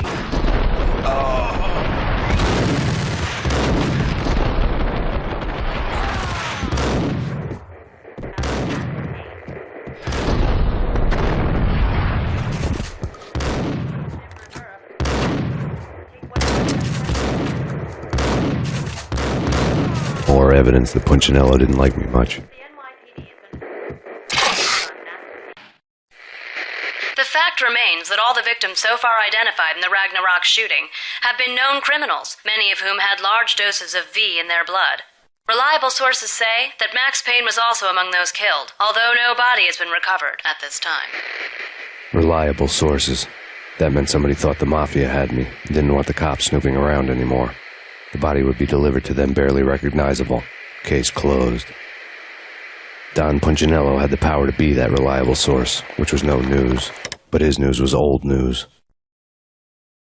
Framing me hadn't been enough. Don Punchinello had put a hit on me. He wanted me dead, and it had been important enough for him to give written instructions to Frankie about it. Max Payne should die like a dog for the trouble he's caused. Frankie, I know I can trust you to give this matter the dedication it needs.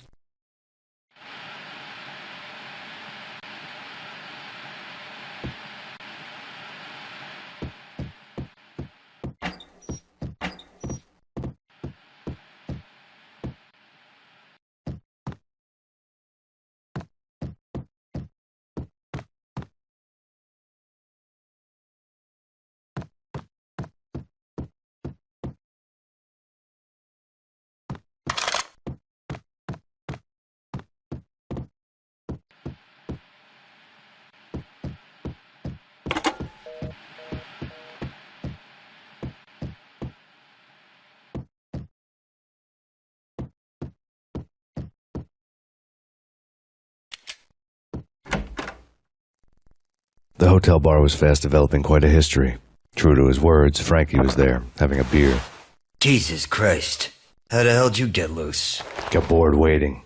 Thought, what the hell, we could just as well finish this here. Fine by me. This works out just as well.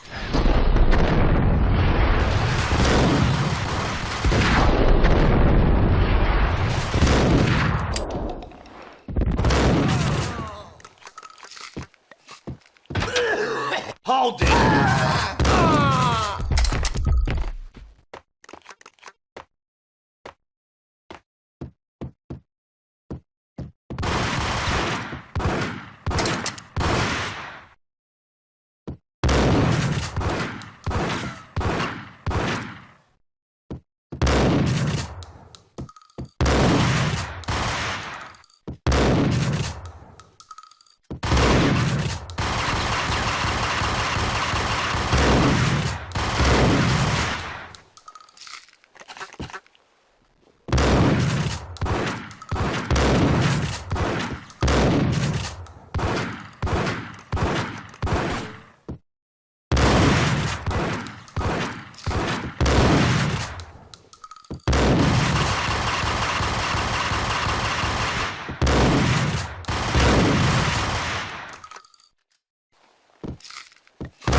You think you've been a lovely audience. Had enough? I don't play with girls anyway. Unfair! I spotted the tail as soon as I left the hotel. A big black Mercedes. I'd seen the car before. That time it had heralded impressive explosions. Vladimir was back. Bang! You're dead, Max Payne. I might have laughed if I remembered how. What's this supposed to be? Cops and robbers? Look, you want something with me? Get in line. Peace, man. Relax. You know you are a real news item. Armed and dangerous.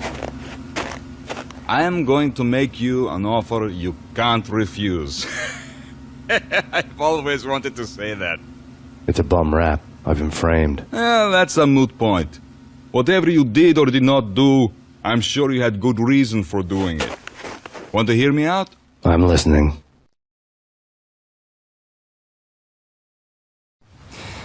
Punchinello messing with V is bad for business all around.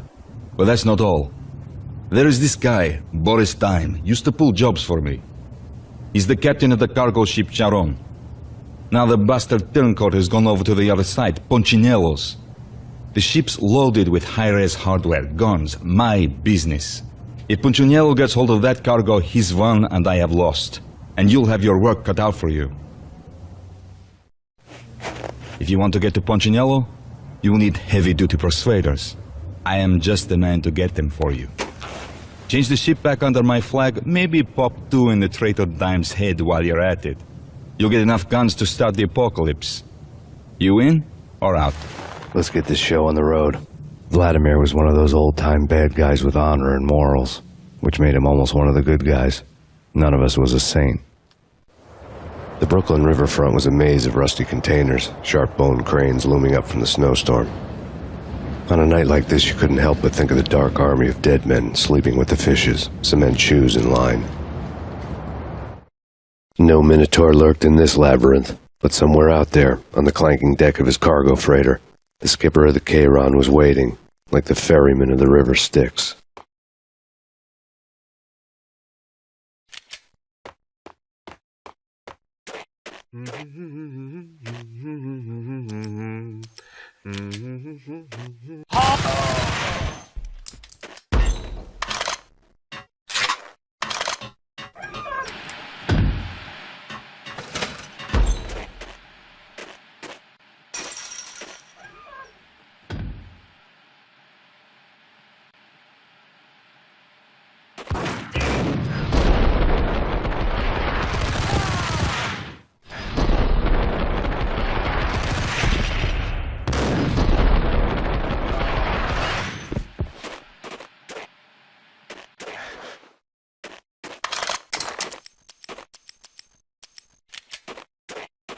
Both of them beaten to a pulp. Eyes bulging.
Okay.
Oh!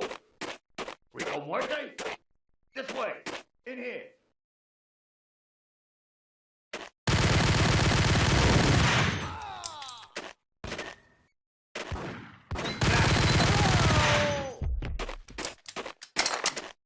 I doubted the letter was a receipt.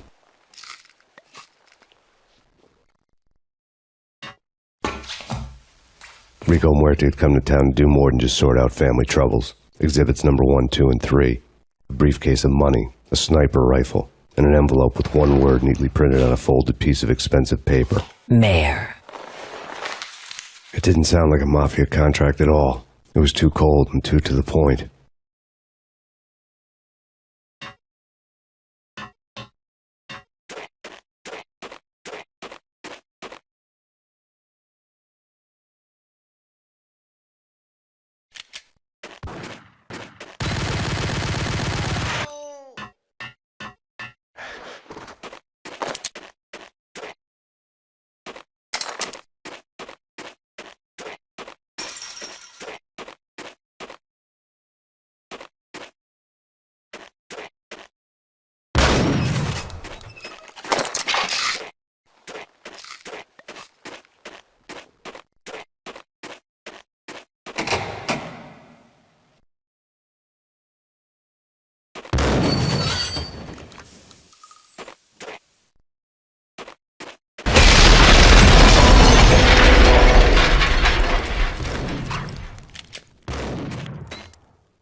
ISA!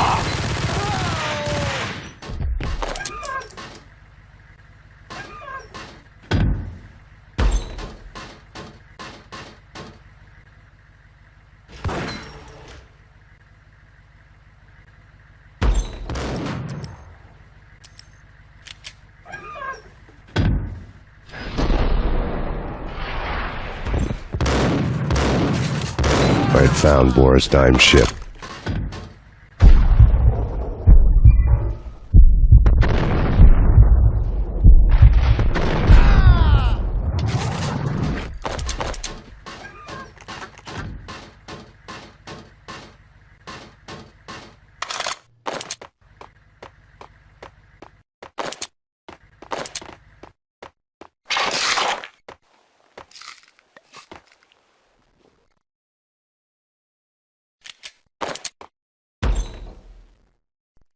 Rust had crept over the sides of the cargo steamer a long time ago. Boris Dime would be on board. I'd have to smoke half of his crew to even get near the gangplank. The guns were probably being kept in the hold, buried amidst the rats and oily water.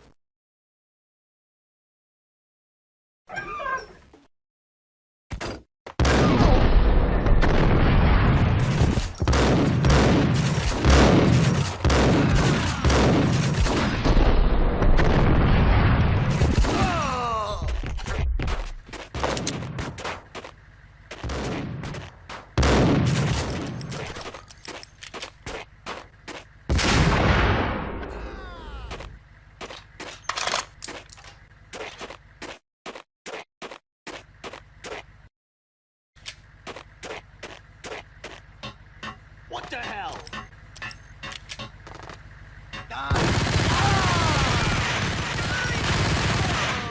Yo!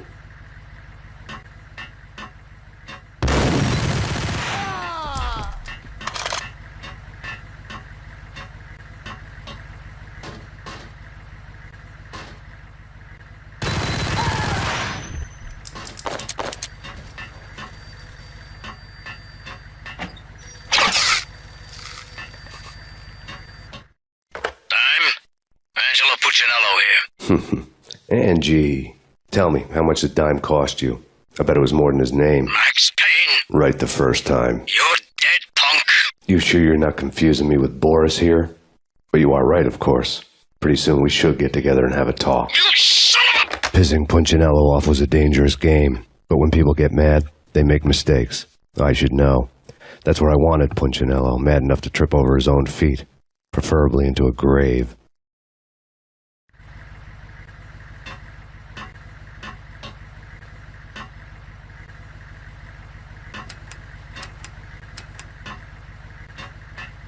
Dime! Dime!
know how to handle yourself.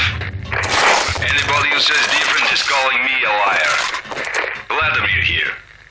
Collect all the guns and ammo you want. Meet me on the bridge afterwards.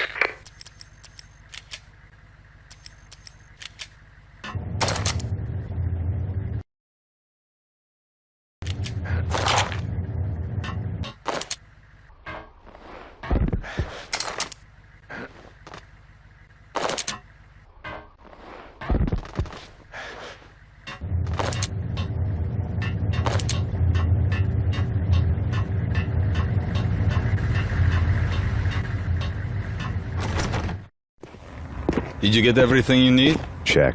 I owe you. Anything you need. This is my solo. When I'm through, Punchinello won't be anybody's problem anymore. Clear as vodka.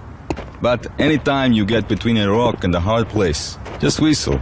This could be the beginning of a beautiful friendship. You really get a bang out of this big-time gangster act, don't you?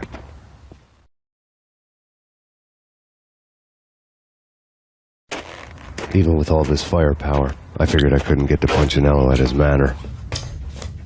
I could only hope that he wouldn't pass a chance to hear me beg, to see he's won.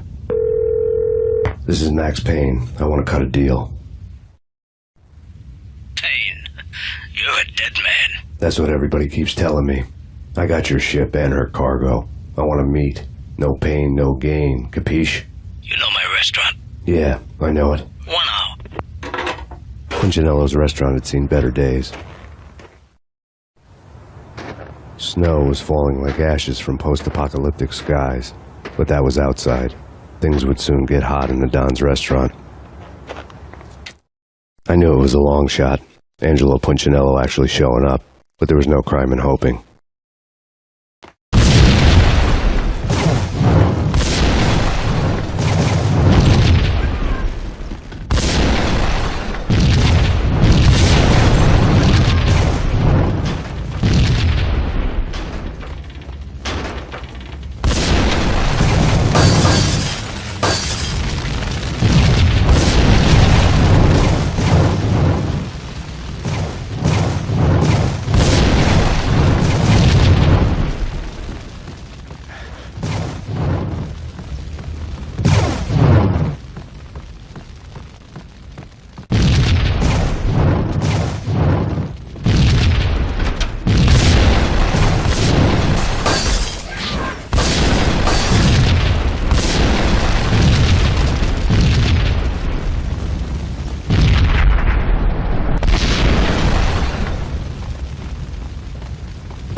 Punchinello was burning to get me. The feeling was mutual. He was trying to put out my flames with gasoline.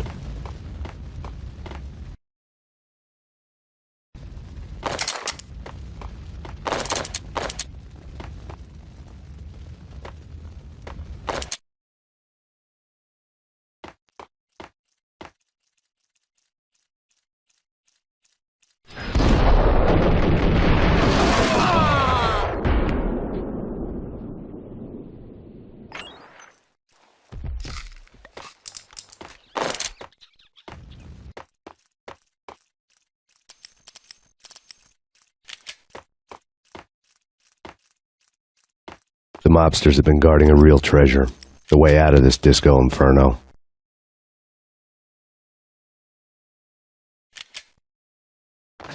There he is!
Vlad had seen my smoke signals. The Mercedes was revving to go, almost drowning out the banshee wail of the sirens. You coming? We'll drop you off at the Punchinello Manor. Sounds good to me. When this is over, look me up. I could use a professional like you. I'll keep that in mind.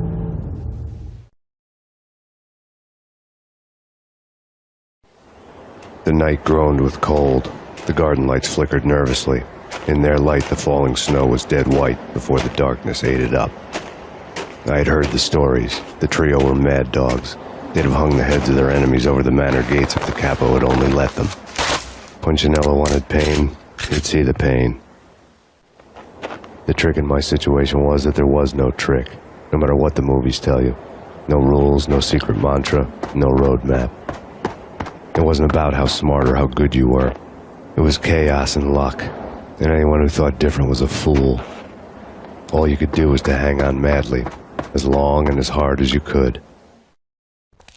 Someone had graciously left the back door open for me and killed the guards. My money was on Mona. I knew the trio would be standing between me and Punchinello. I had read their rap sheets, thick as phone books. No one would be walking out of here alive. The numbing cold of the broken night had followed me in. Upstairs, the trio tangoed down the manor halls to the silent rhythm of their murderous hearts. The blood of their victims rust on their lips. Vince Mignano, Pilot Providence, a.k.a. Big Brother, and Joe Deadpan Salem. The pistol was a frozen lump in my hand, piercing the skin, gnawing me to the bone.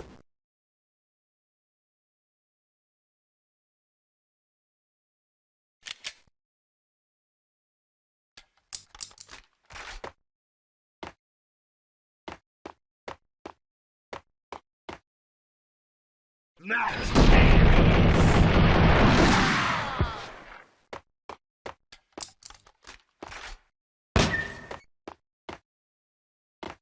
In death, the thug had been promoted to messenger.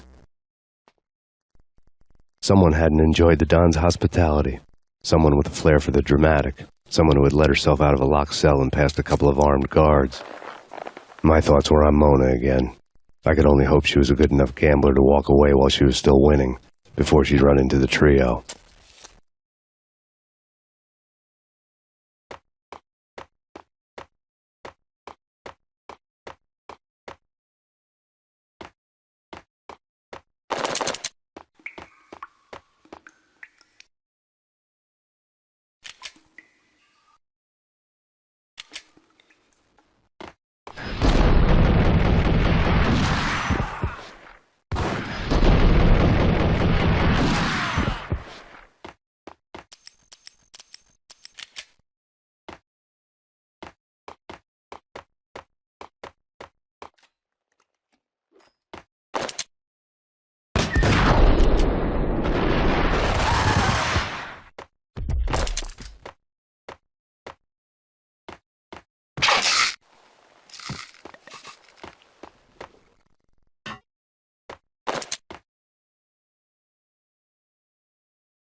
Someone get the guys from upstairs!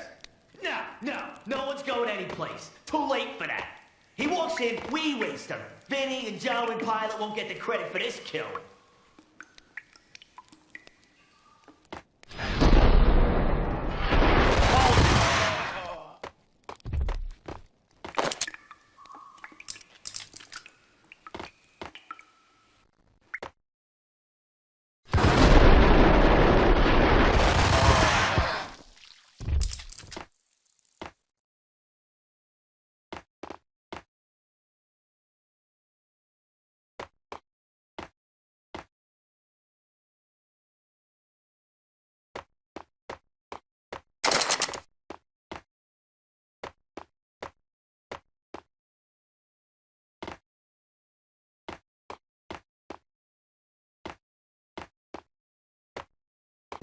Pilot, he's here!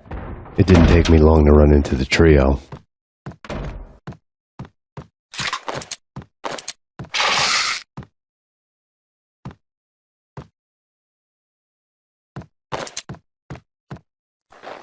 The word on Lisa Punchinello was that she was a bit of a witch. The tarot cards on the kitchen table fit the picture. They weren't my kind of cards, but I was willing to take a crack at the hand Mrs. Punchinello had dealt. The first card was the Tower. Maybe that was supposed to be the Manor. It got easy after that. The devil was the master of the house, and death was me, coming for him.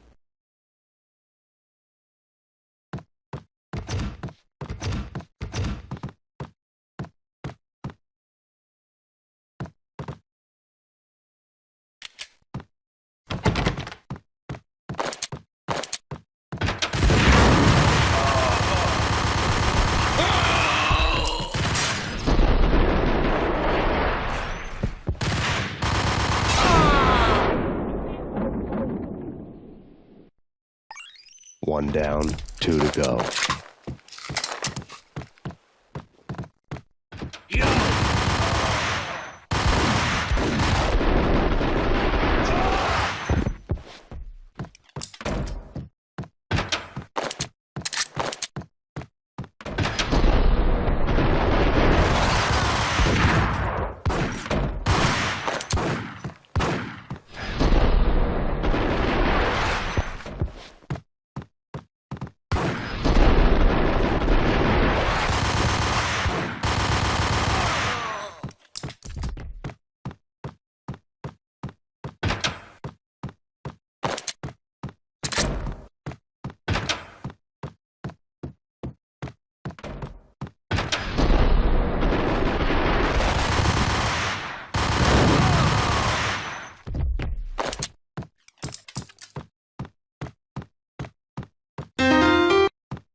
Two down, 1 to go.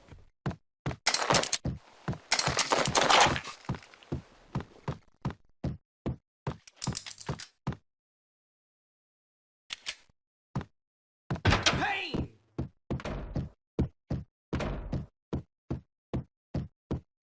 Don't stop at him!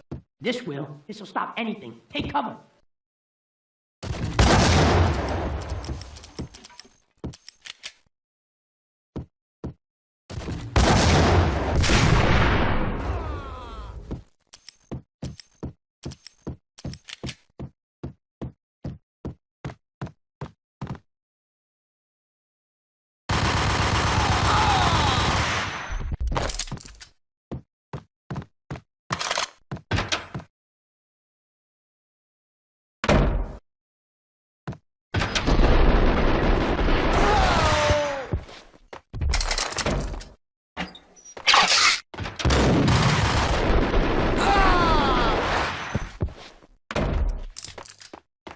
It was too late for her.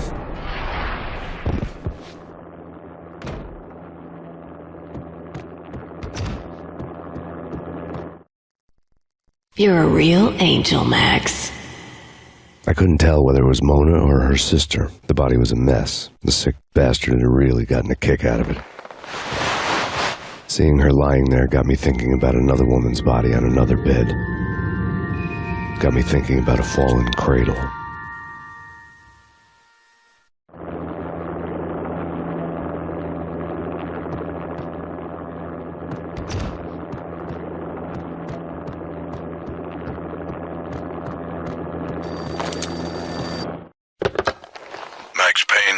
Talk to me. Alfred Woden, you've got company. An armed helicopter just landed on the manor grounds. You must hurry. The more the merrier.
Punchinello's trio was done for.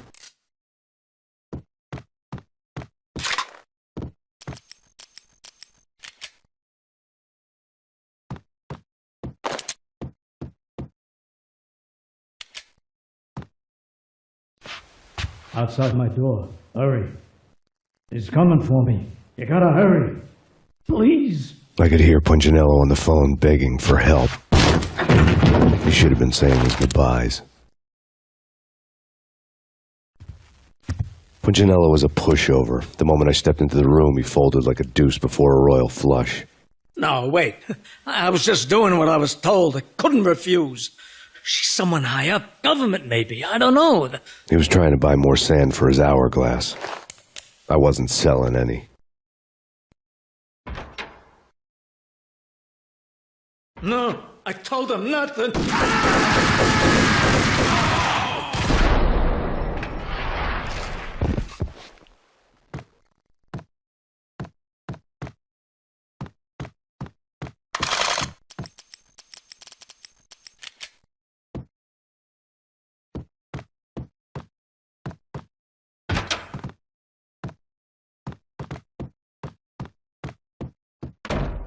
Drop it. Don't move. Game over, Max Payne. I could tell when I was outgunned. It was time to take another beating. The mystery witch was a real barracuda. Trouble on dagger heels, a smoking assault rifle in her hand, and an army of killer suits behind her. How sweet. I get to kill two birds with one stone. Sooner or later, it was going to catch up with you. Mr. Payne, it's time to show you the benefits of my brew. Be a good boy now. You'd find that Lady Luck was really a hooker. You were fresh out of cash.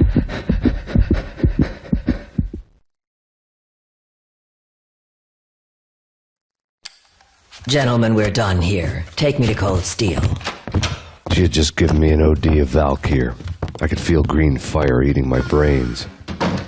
They turned to steam. They did a fade on me. I'd never had a chance. The witch had got me just as sure as if she put a gun to my head and pulled the trigger. The shadows rushed me, bruised mugshot faces hungry for revenge. They knew my weak spots and closed in for the kill.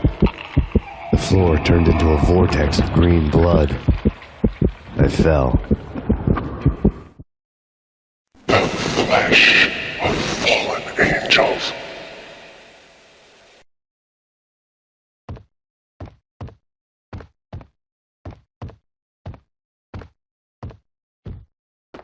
Who's there? Max? Max, is that you? Max? Where are you, Max? Please.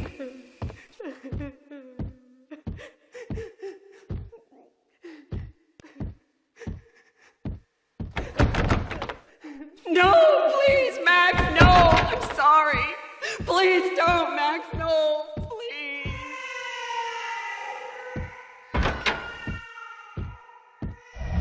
Max? Where are you, Max? Please.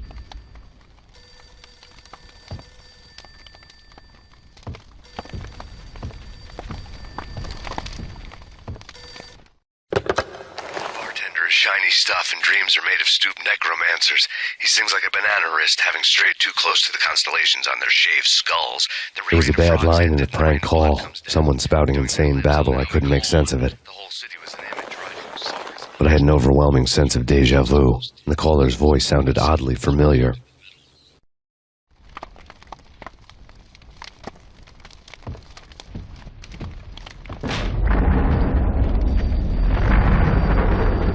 The weird piece of paper looked dangerous. There was something disturbingly familiar about the letter before me. The handwriting was all pretty curves. You're in a computer game, Max. The truth was a burning green crack through my brain, weapon statistics hanging in the air, glimpsed out of the corner of my eye, endless repetition of the act of shooting, time slowing down to show off my moves, the paranoid feel of someone controlling my every step. I was in a computer game. Funny as hell, it was the most horrible thing I could think of. Don't lose it. It's Valkyr. The drug. Snap out of it. Try to remember. It was a bad line in a prank call. Someone spouting insane babble. I couldn't make sense of it.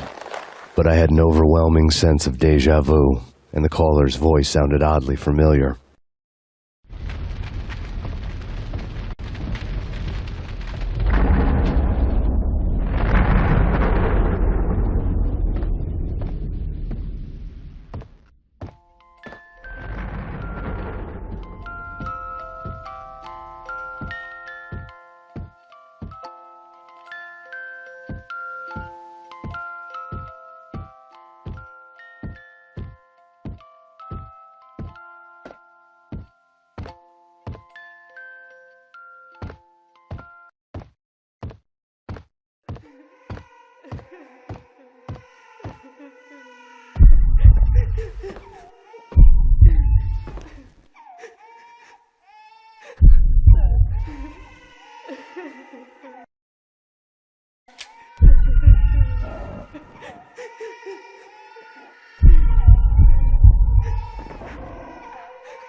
Max, something happened at the office today.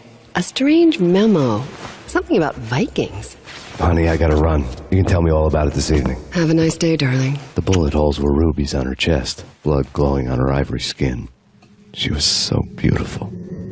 The killer was smiling. The flesh of fallen angels.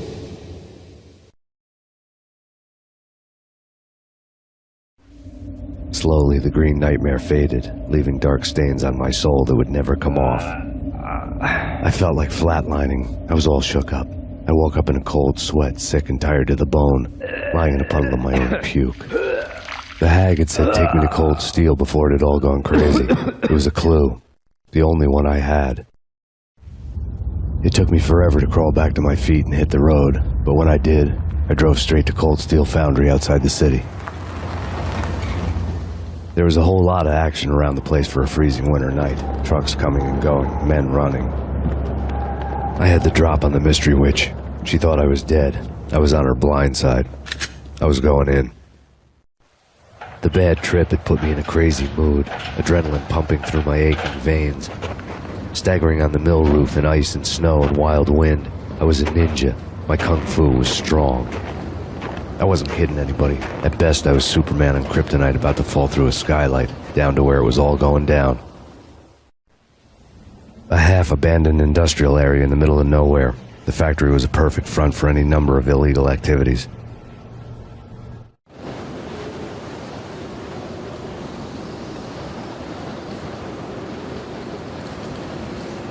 In the belly of the plant, molten metal boiled and bubbled like a witch's brew.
killer storm. In the city's history, vehicles stuck in snow. Heavy snowfall. Forecast shows severe weather is expected to continue. Out in the night, snow fell like confetti over the Devil's Parade. The storm was anything but over.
Can you believe it?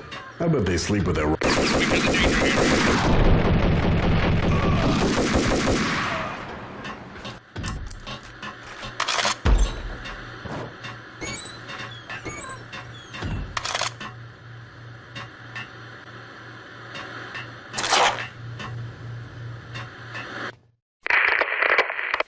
breached. The facility has been compromised. Repeat, the Deep Six has been compromised. Initiate Operation Deadeye. The walkie-talkie military lingo could mean only one thing.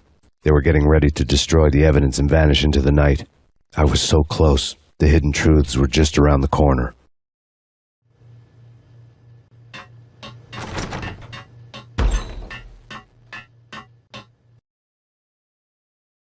Casualty status.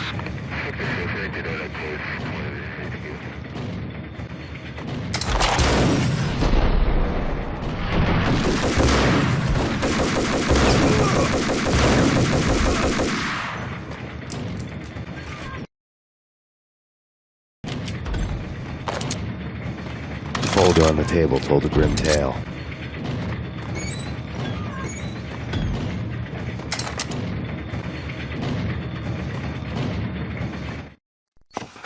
The mercenaries were running a tight operation, paperwork and all.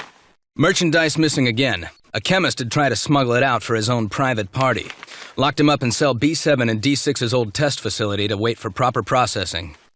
I was close enough to hear the secrets, just beyond the next doorway.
monitor showed me the way.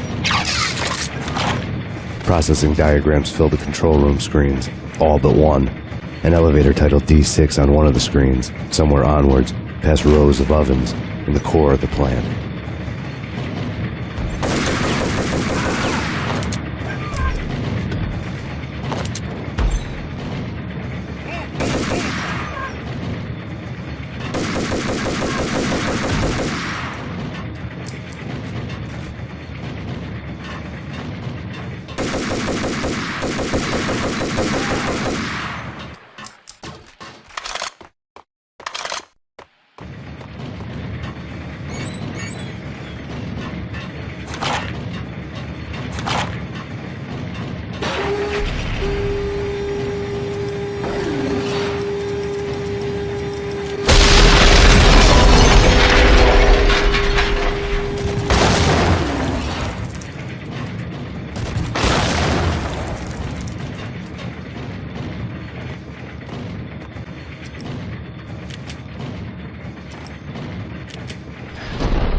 Move! Move! Move!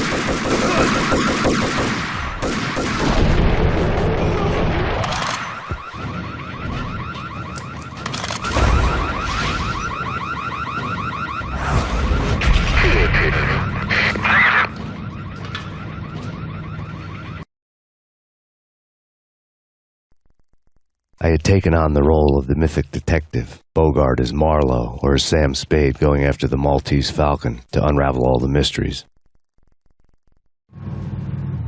Following a path of clues to that final revelation, even if it would take me down to the cold, cavernous depths of a grave. You can't do this! My men are still inside! Do you have any idea why this is called Operation Deadeyes?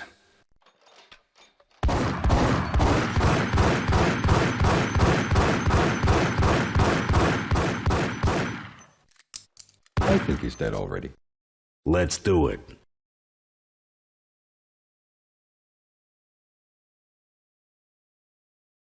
Attention all personnel. The self-destruction sequence has been initiated. Evacuate the complex We've got company. Repeat. The self-destruction sequence has been initiated.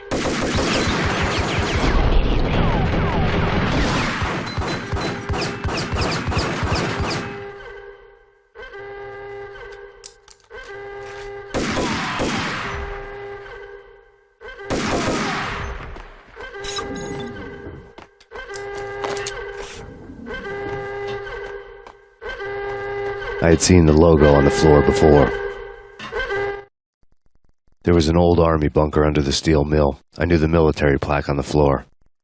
I had seen 1,000 variations of the insignia on crumbling brick walls everywhere in the city.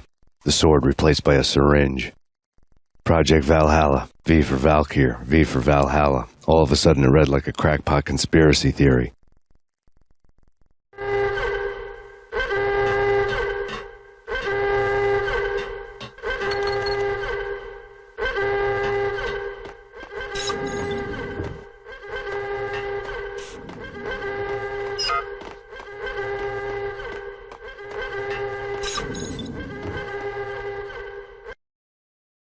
Abort! Abort! The self-destruction...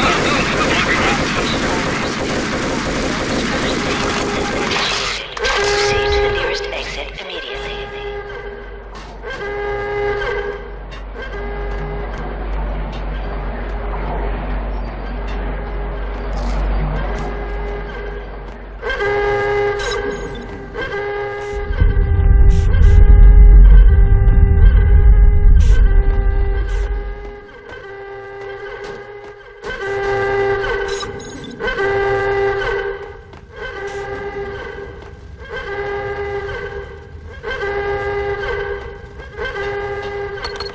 Like everything else in the Valkyr case, the door code was a mystery to me.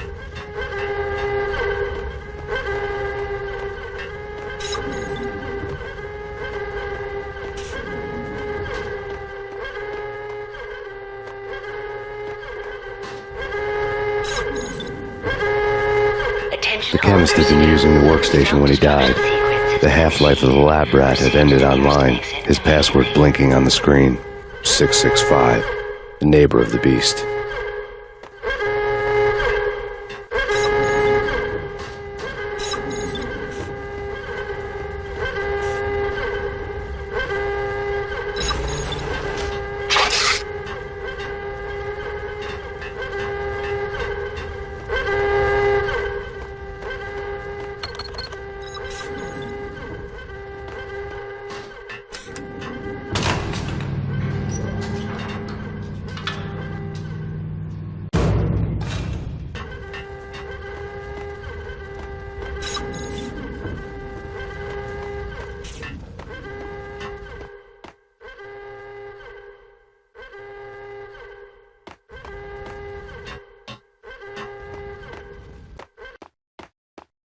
Attention all personnel. Hey, the get me out of here. self-destruction I'm innocent. sequence has There- been initiated. Proceed to the nearest exit immediately. Thanks. I thought I was gonna die in there for sure.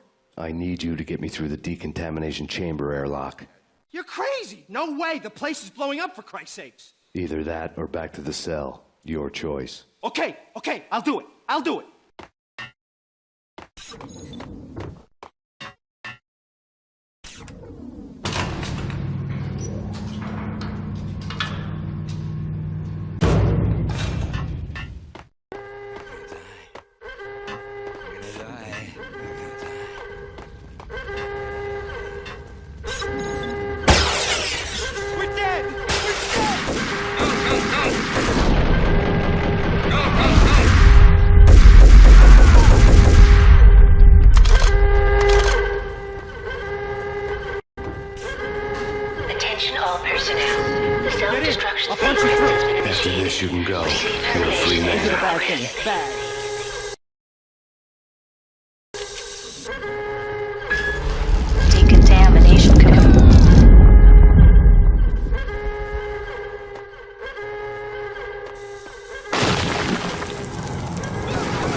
I was caught in the middle of the deadly web that was the Valkyr case.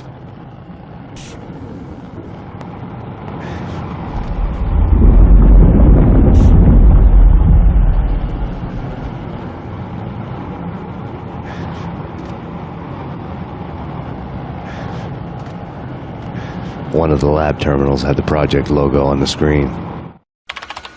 Top secret. Project Valhalla. U.S. Army.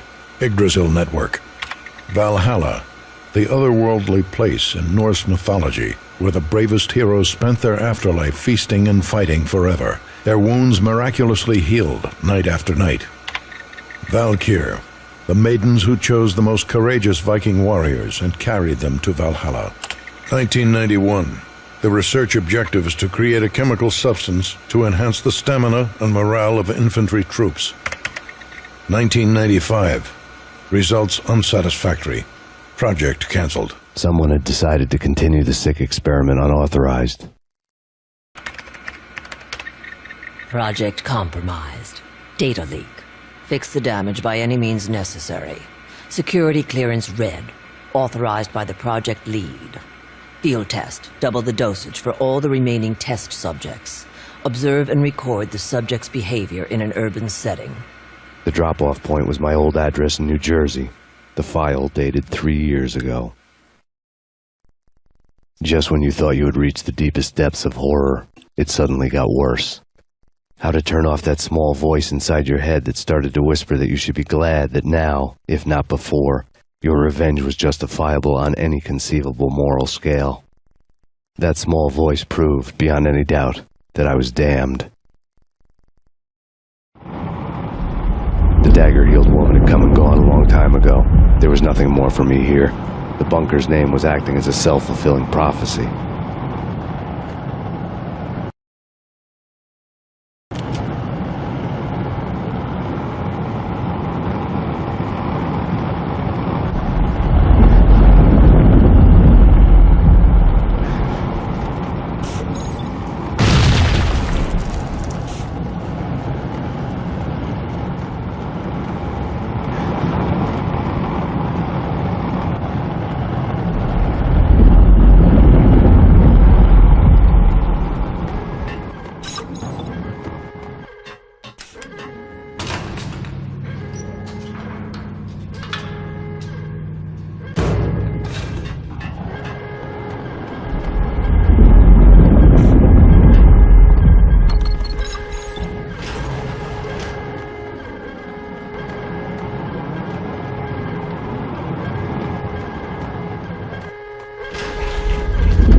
Piece together a jigsaw, and the final picture is you finishing that same puzzle. A mad, green-eyed killer standing behind you. An urban legend come true. The Project Valhalla test subjects had been the mad junkies who had murdered my loved ones. The rest was simple body count math. It all pointed to her. Ms. Valkyr. The factory went up in a fiery inferno behind me. All my leads were dead, turned to smoke and dust. I had lost my way. I hadn't slept in a million years.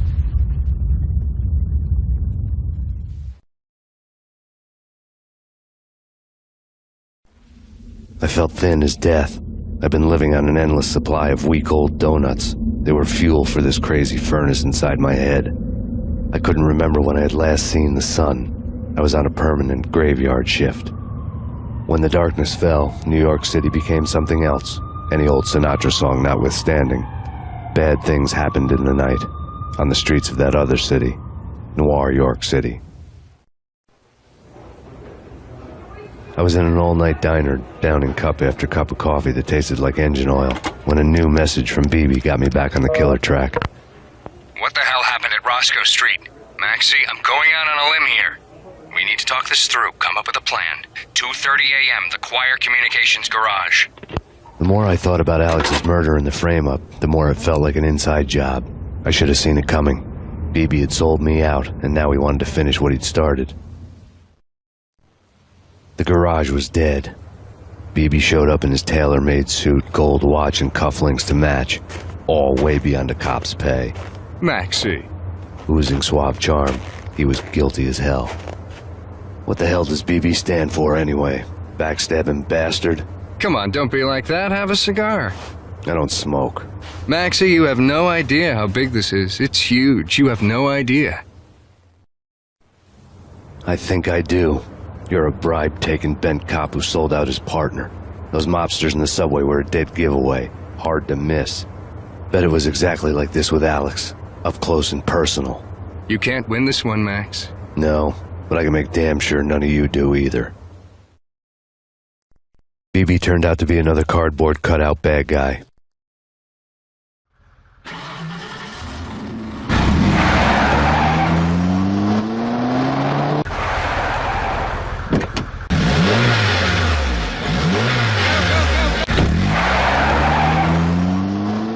A bad cop on the take. A cowardly right-hand man fleeing from the scene, leaving his paid thugs to do his dirty work.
at the Punchinello Manor in Westchester.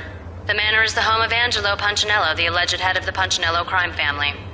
The police are now saying, contrary to their earlier statements, that Max Payne is still alive and at large. He continues his vendetta against the mafia, of which this last act of arson is attributed to. I had no recollection of setting any fires, but I did remember the flames.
The payphone started to ring.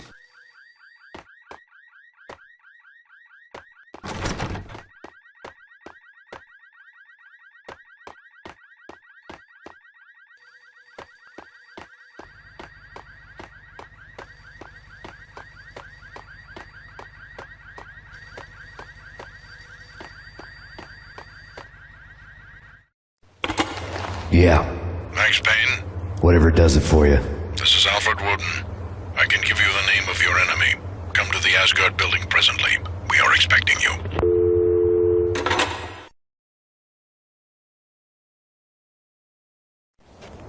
Woden was waiting for me on the steps of the old building. Mr. Payne, let's go inside. The others are anxious to begin. The others?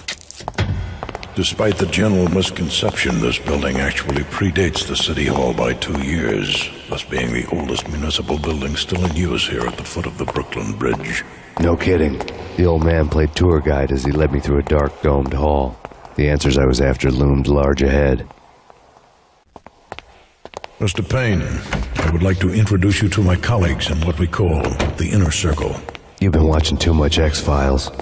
You have seen the files on Project Valhalla. We can fill the gaps, provide you with the information missing from those files.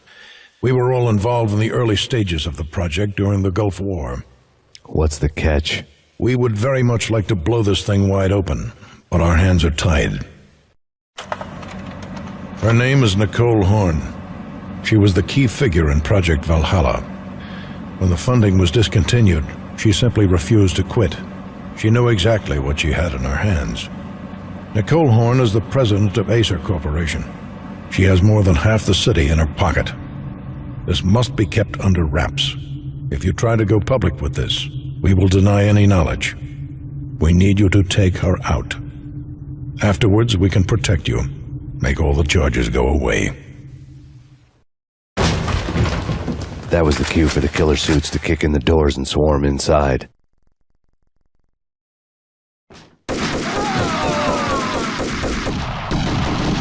It was an impressive floor show, but I decided to leave early anyway. It was only a one-story fall. Lucky me.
One of the monitors showed what was left of the inner circle. Cover me. I'm going in.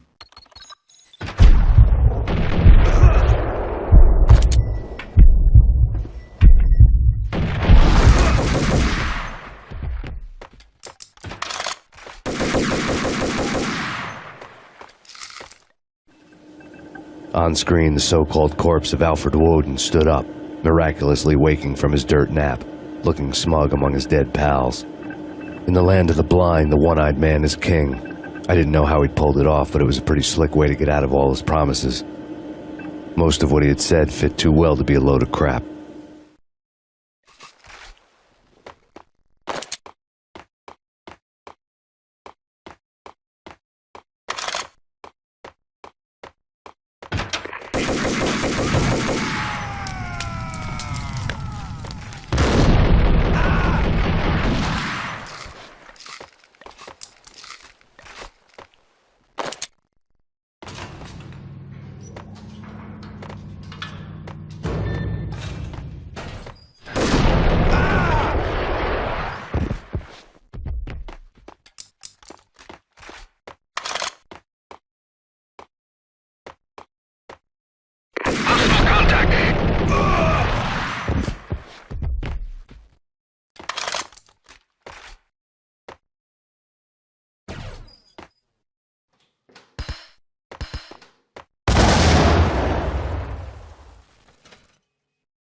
And what is your answer to those saying that he is actually providing a service long overdue to the city?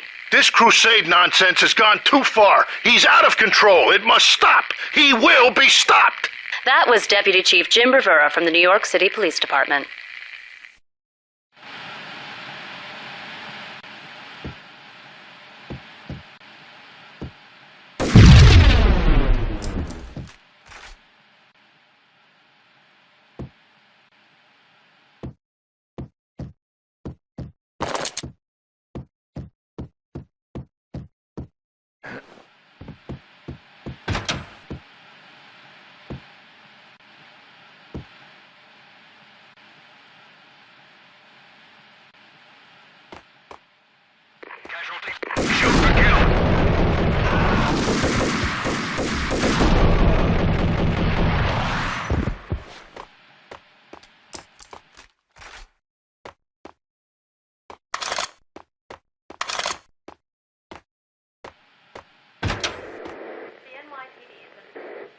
A videotape lay on the desk.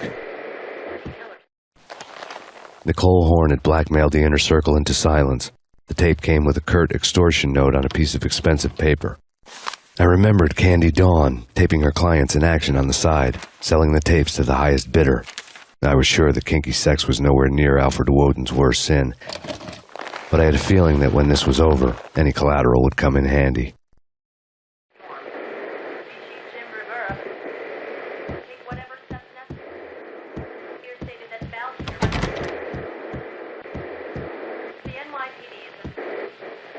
Woden had left me a present.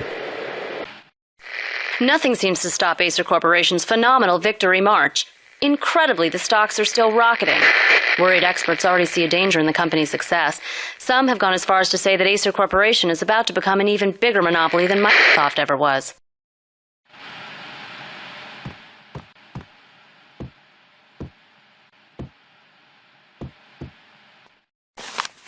Woden had taken care of my mission preps with military precision.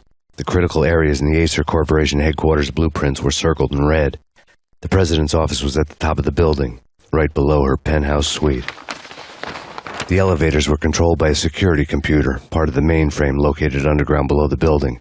The high-rise was sealed as tight as a sci-fi fortress.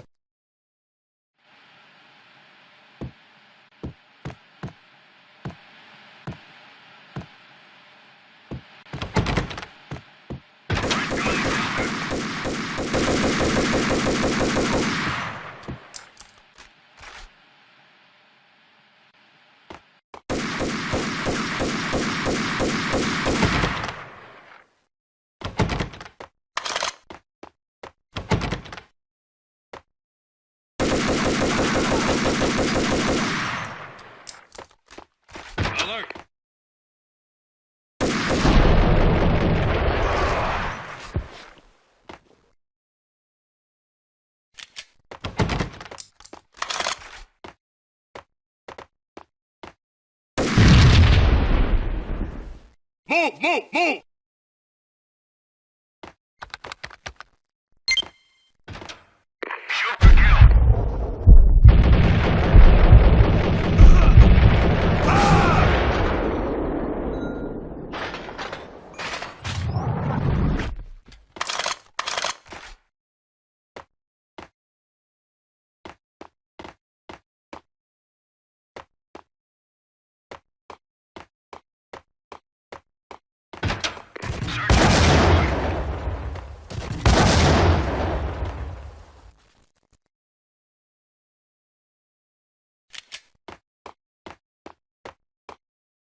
The best movie ending ever? Gotta be Butch Cassidy and the Sundance Kid. Hey, Dan! What the hell?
I had dreamed of revenge. Those dreams were always nightmares, of coming close and then failing.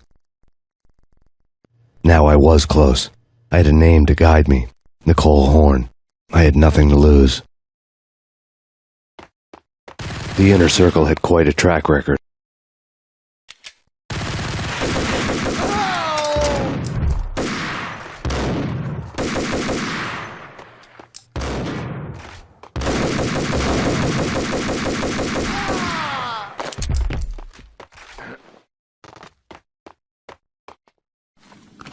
Project Valhalla had not been the only thing the Inner Circle had been involved in.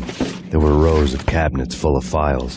The Serpentine Secret Society went back a long way, always pulling strings from the shadows. I couldn't say I was sorry. Woden's move in some Byzantine power game had cut the Circle's membership roster to 1. The old man wanted me on cleanup duty. It was my mess, too.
CIA, FBI, you've seen one, you've seen them all. Sure, good for a practice run. But this, working for her, oh, this is the real thing. The money's astronomical. And best of all, you get to kill any scumbag who gets in your way. License to kill.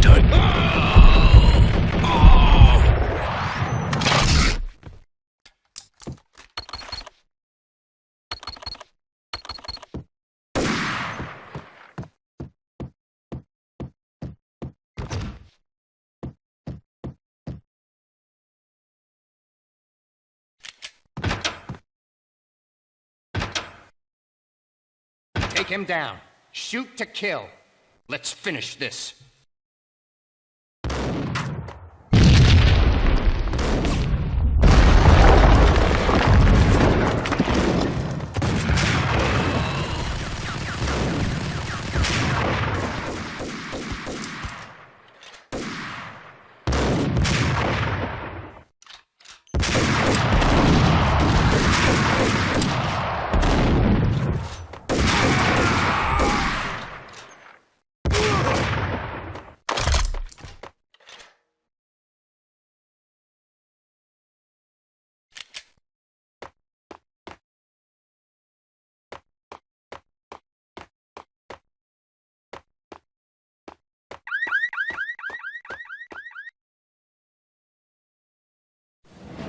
Mine wasn't the most original approach to the problem.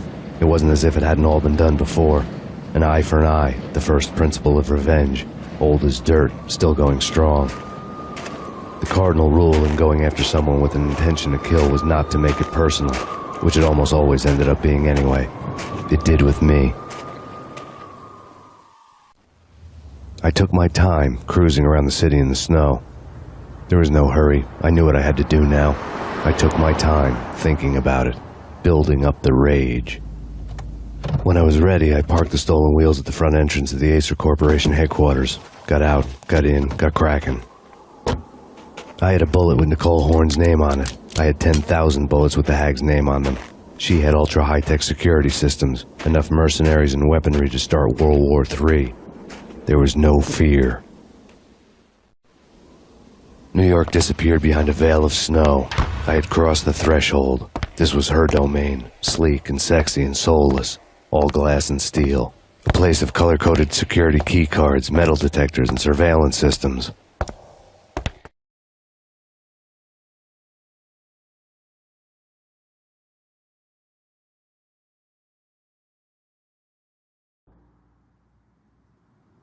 Colder than a walk-in fridge. Cold as a gun.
here.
Mona, looking good.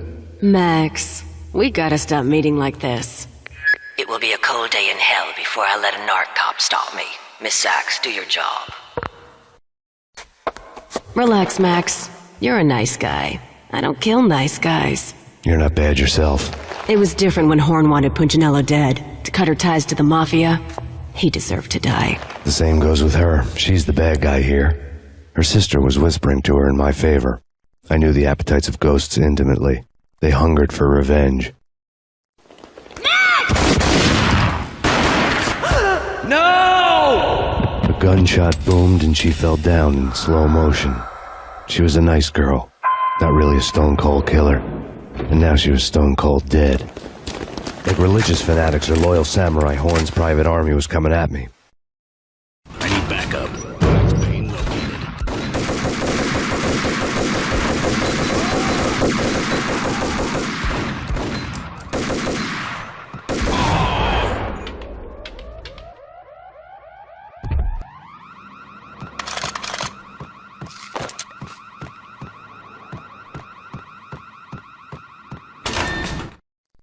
When the elevator came back down, Mona was gone. There was a lot of blood, but no body. Something clicked for the final time. My mind had never been so clear, as if somewhere high above the storm clouds were already gone, cold stars blazing from the black skies.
Talking about in all the cool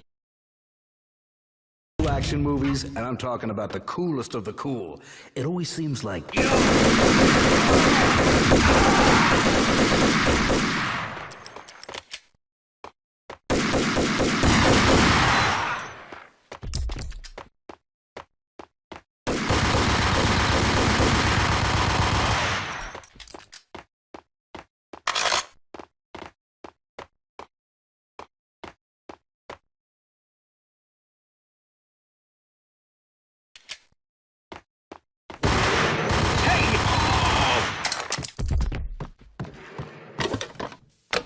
I had elevator access to the mainframe. From there, I'd be able to override the security locks and get to her office.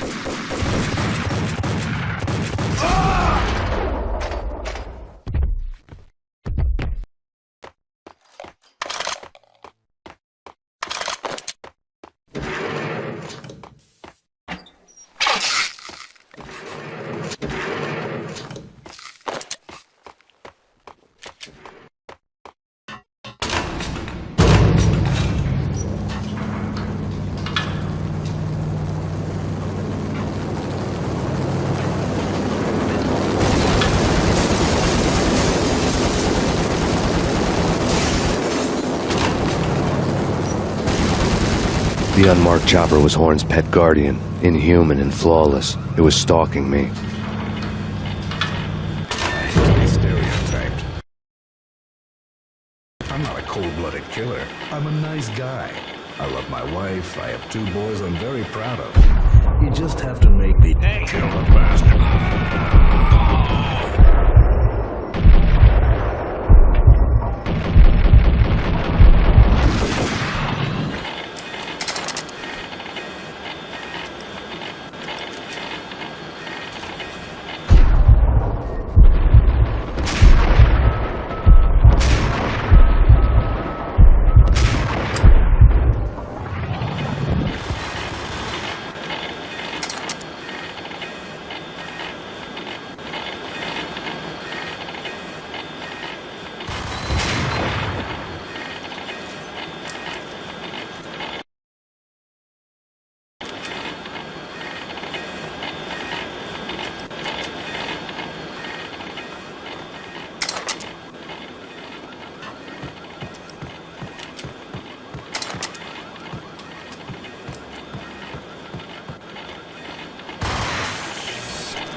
All Horn's locks were now offline. All bets were off. The elevator would take me all the way up.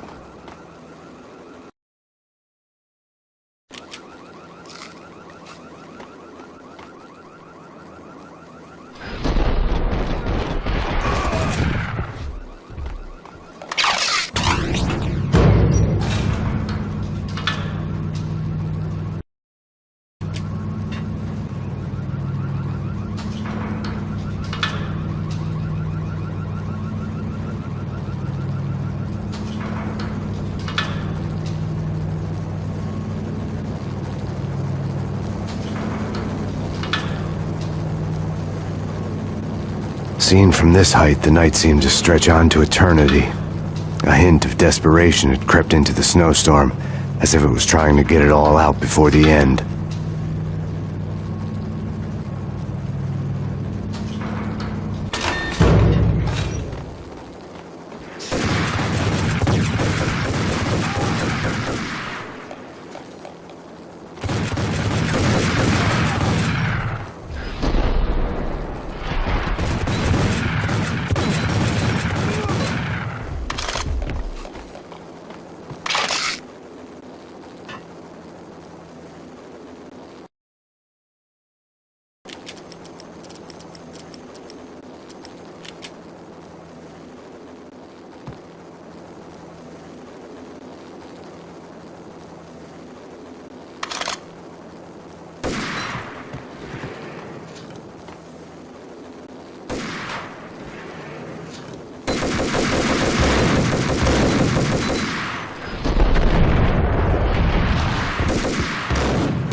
Horn's personal computer was on.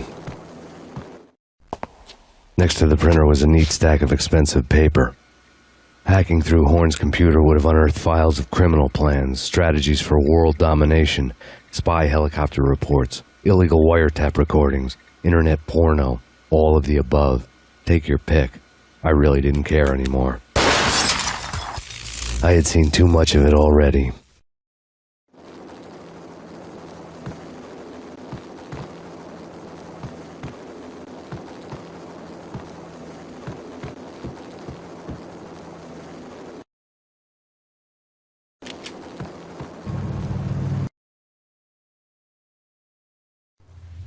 Valkyr had been meant to be a white-winged maiden that would lift you to a warrior's heaven, but it turned out to be a one-way demon ride to hell.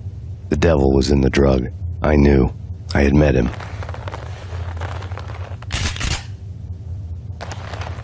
And now I was gonna kill her. The queen of the underworld who had tried to lift herself a bit closer to heaven with her drug money. No begging, no bribes. She knew better. Honor among killers. We who were about to die. Both of us knew how this would end. In pain and suffering. All this because your wife stuck her nose into things that were none of her business. The cops were coming to take me away. The sirens were like a bad conscience I couldn't shake.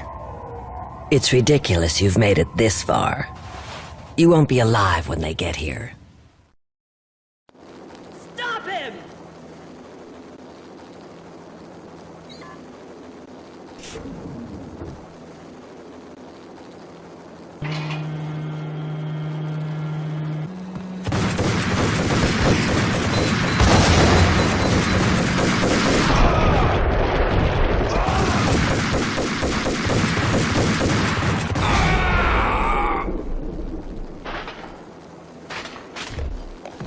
The elevator lobby. Get us back up now. Max Payne, this is futile. A waste of time. The deaths of your wife and daughter were necessary. Inevitable. It is done. You cannot bring them back. Nothing you do will make it any better.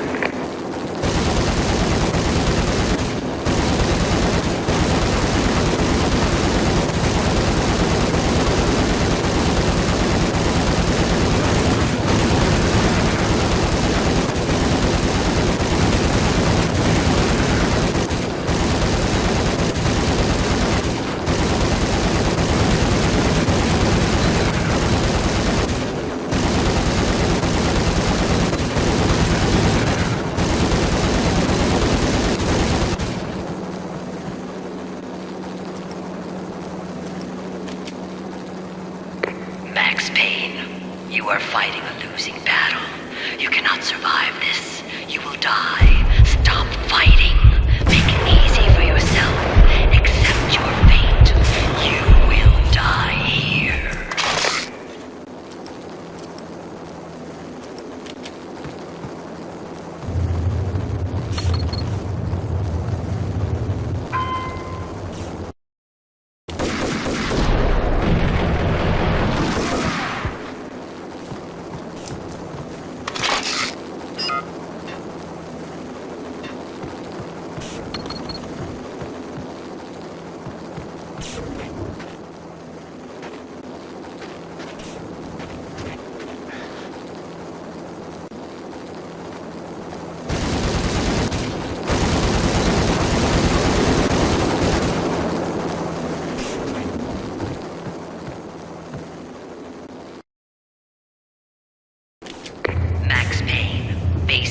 You are up against an unbeatable force.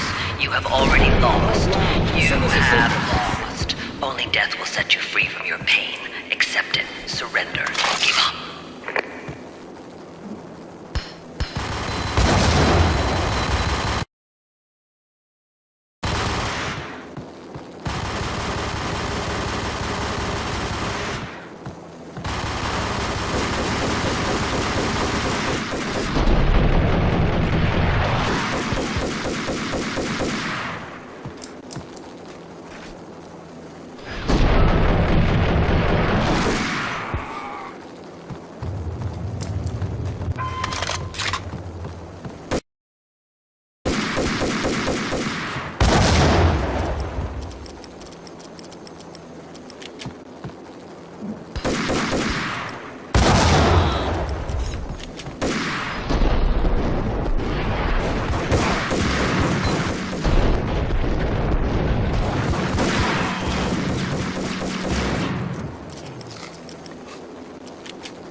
She's on board. We're out of here as soon as the wind dies down. Don't like the look of that mast.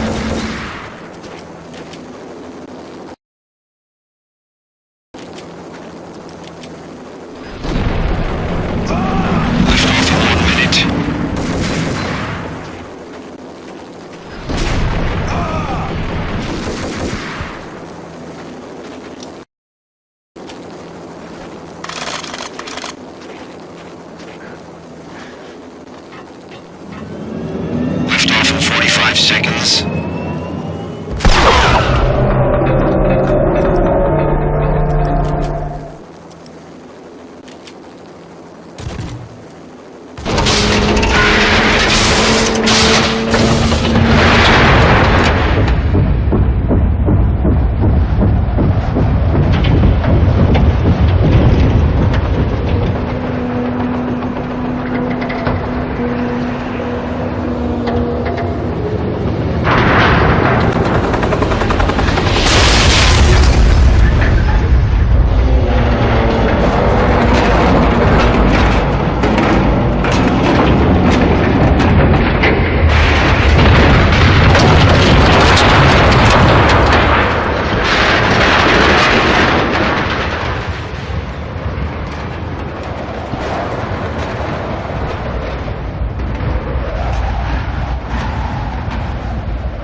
They were all dead.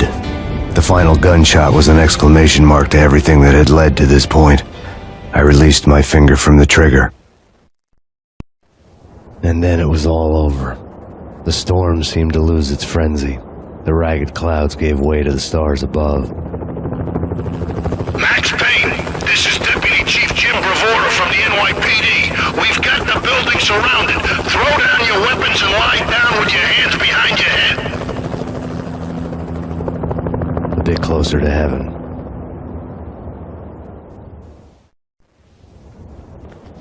The cops' voices were distant and muted. Freeze!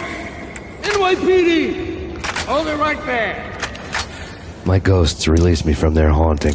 Down below, New York City glittered like diamonds on black velvet. You gave us one hell of a ride. Take him down to Central Booking. You heard the man. Woden was there in the crowd, standing by the sidelines. It wouldn't be over till the man with the patch would say so. He'd say the right words. I knew he would. He'd better. Woden grinned smugly. It was the grin of a winner. That made two of us.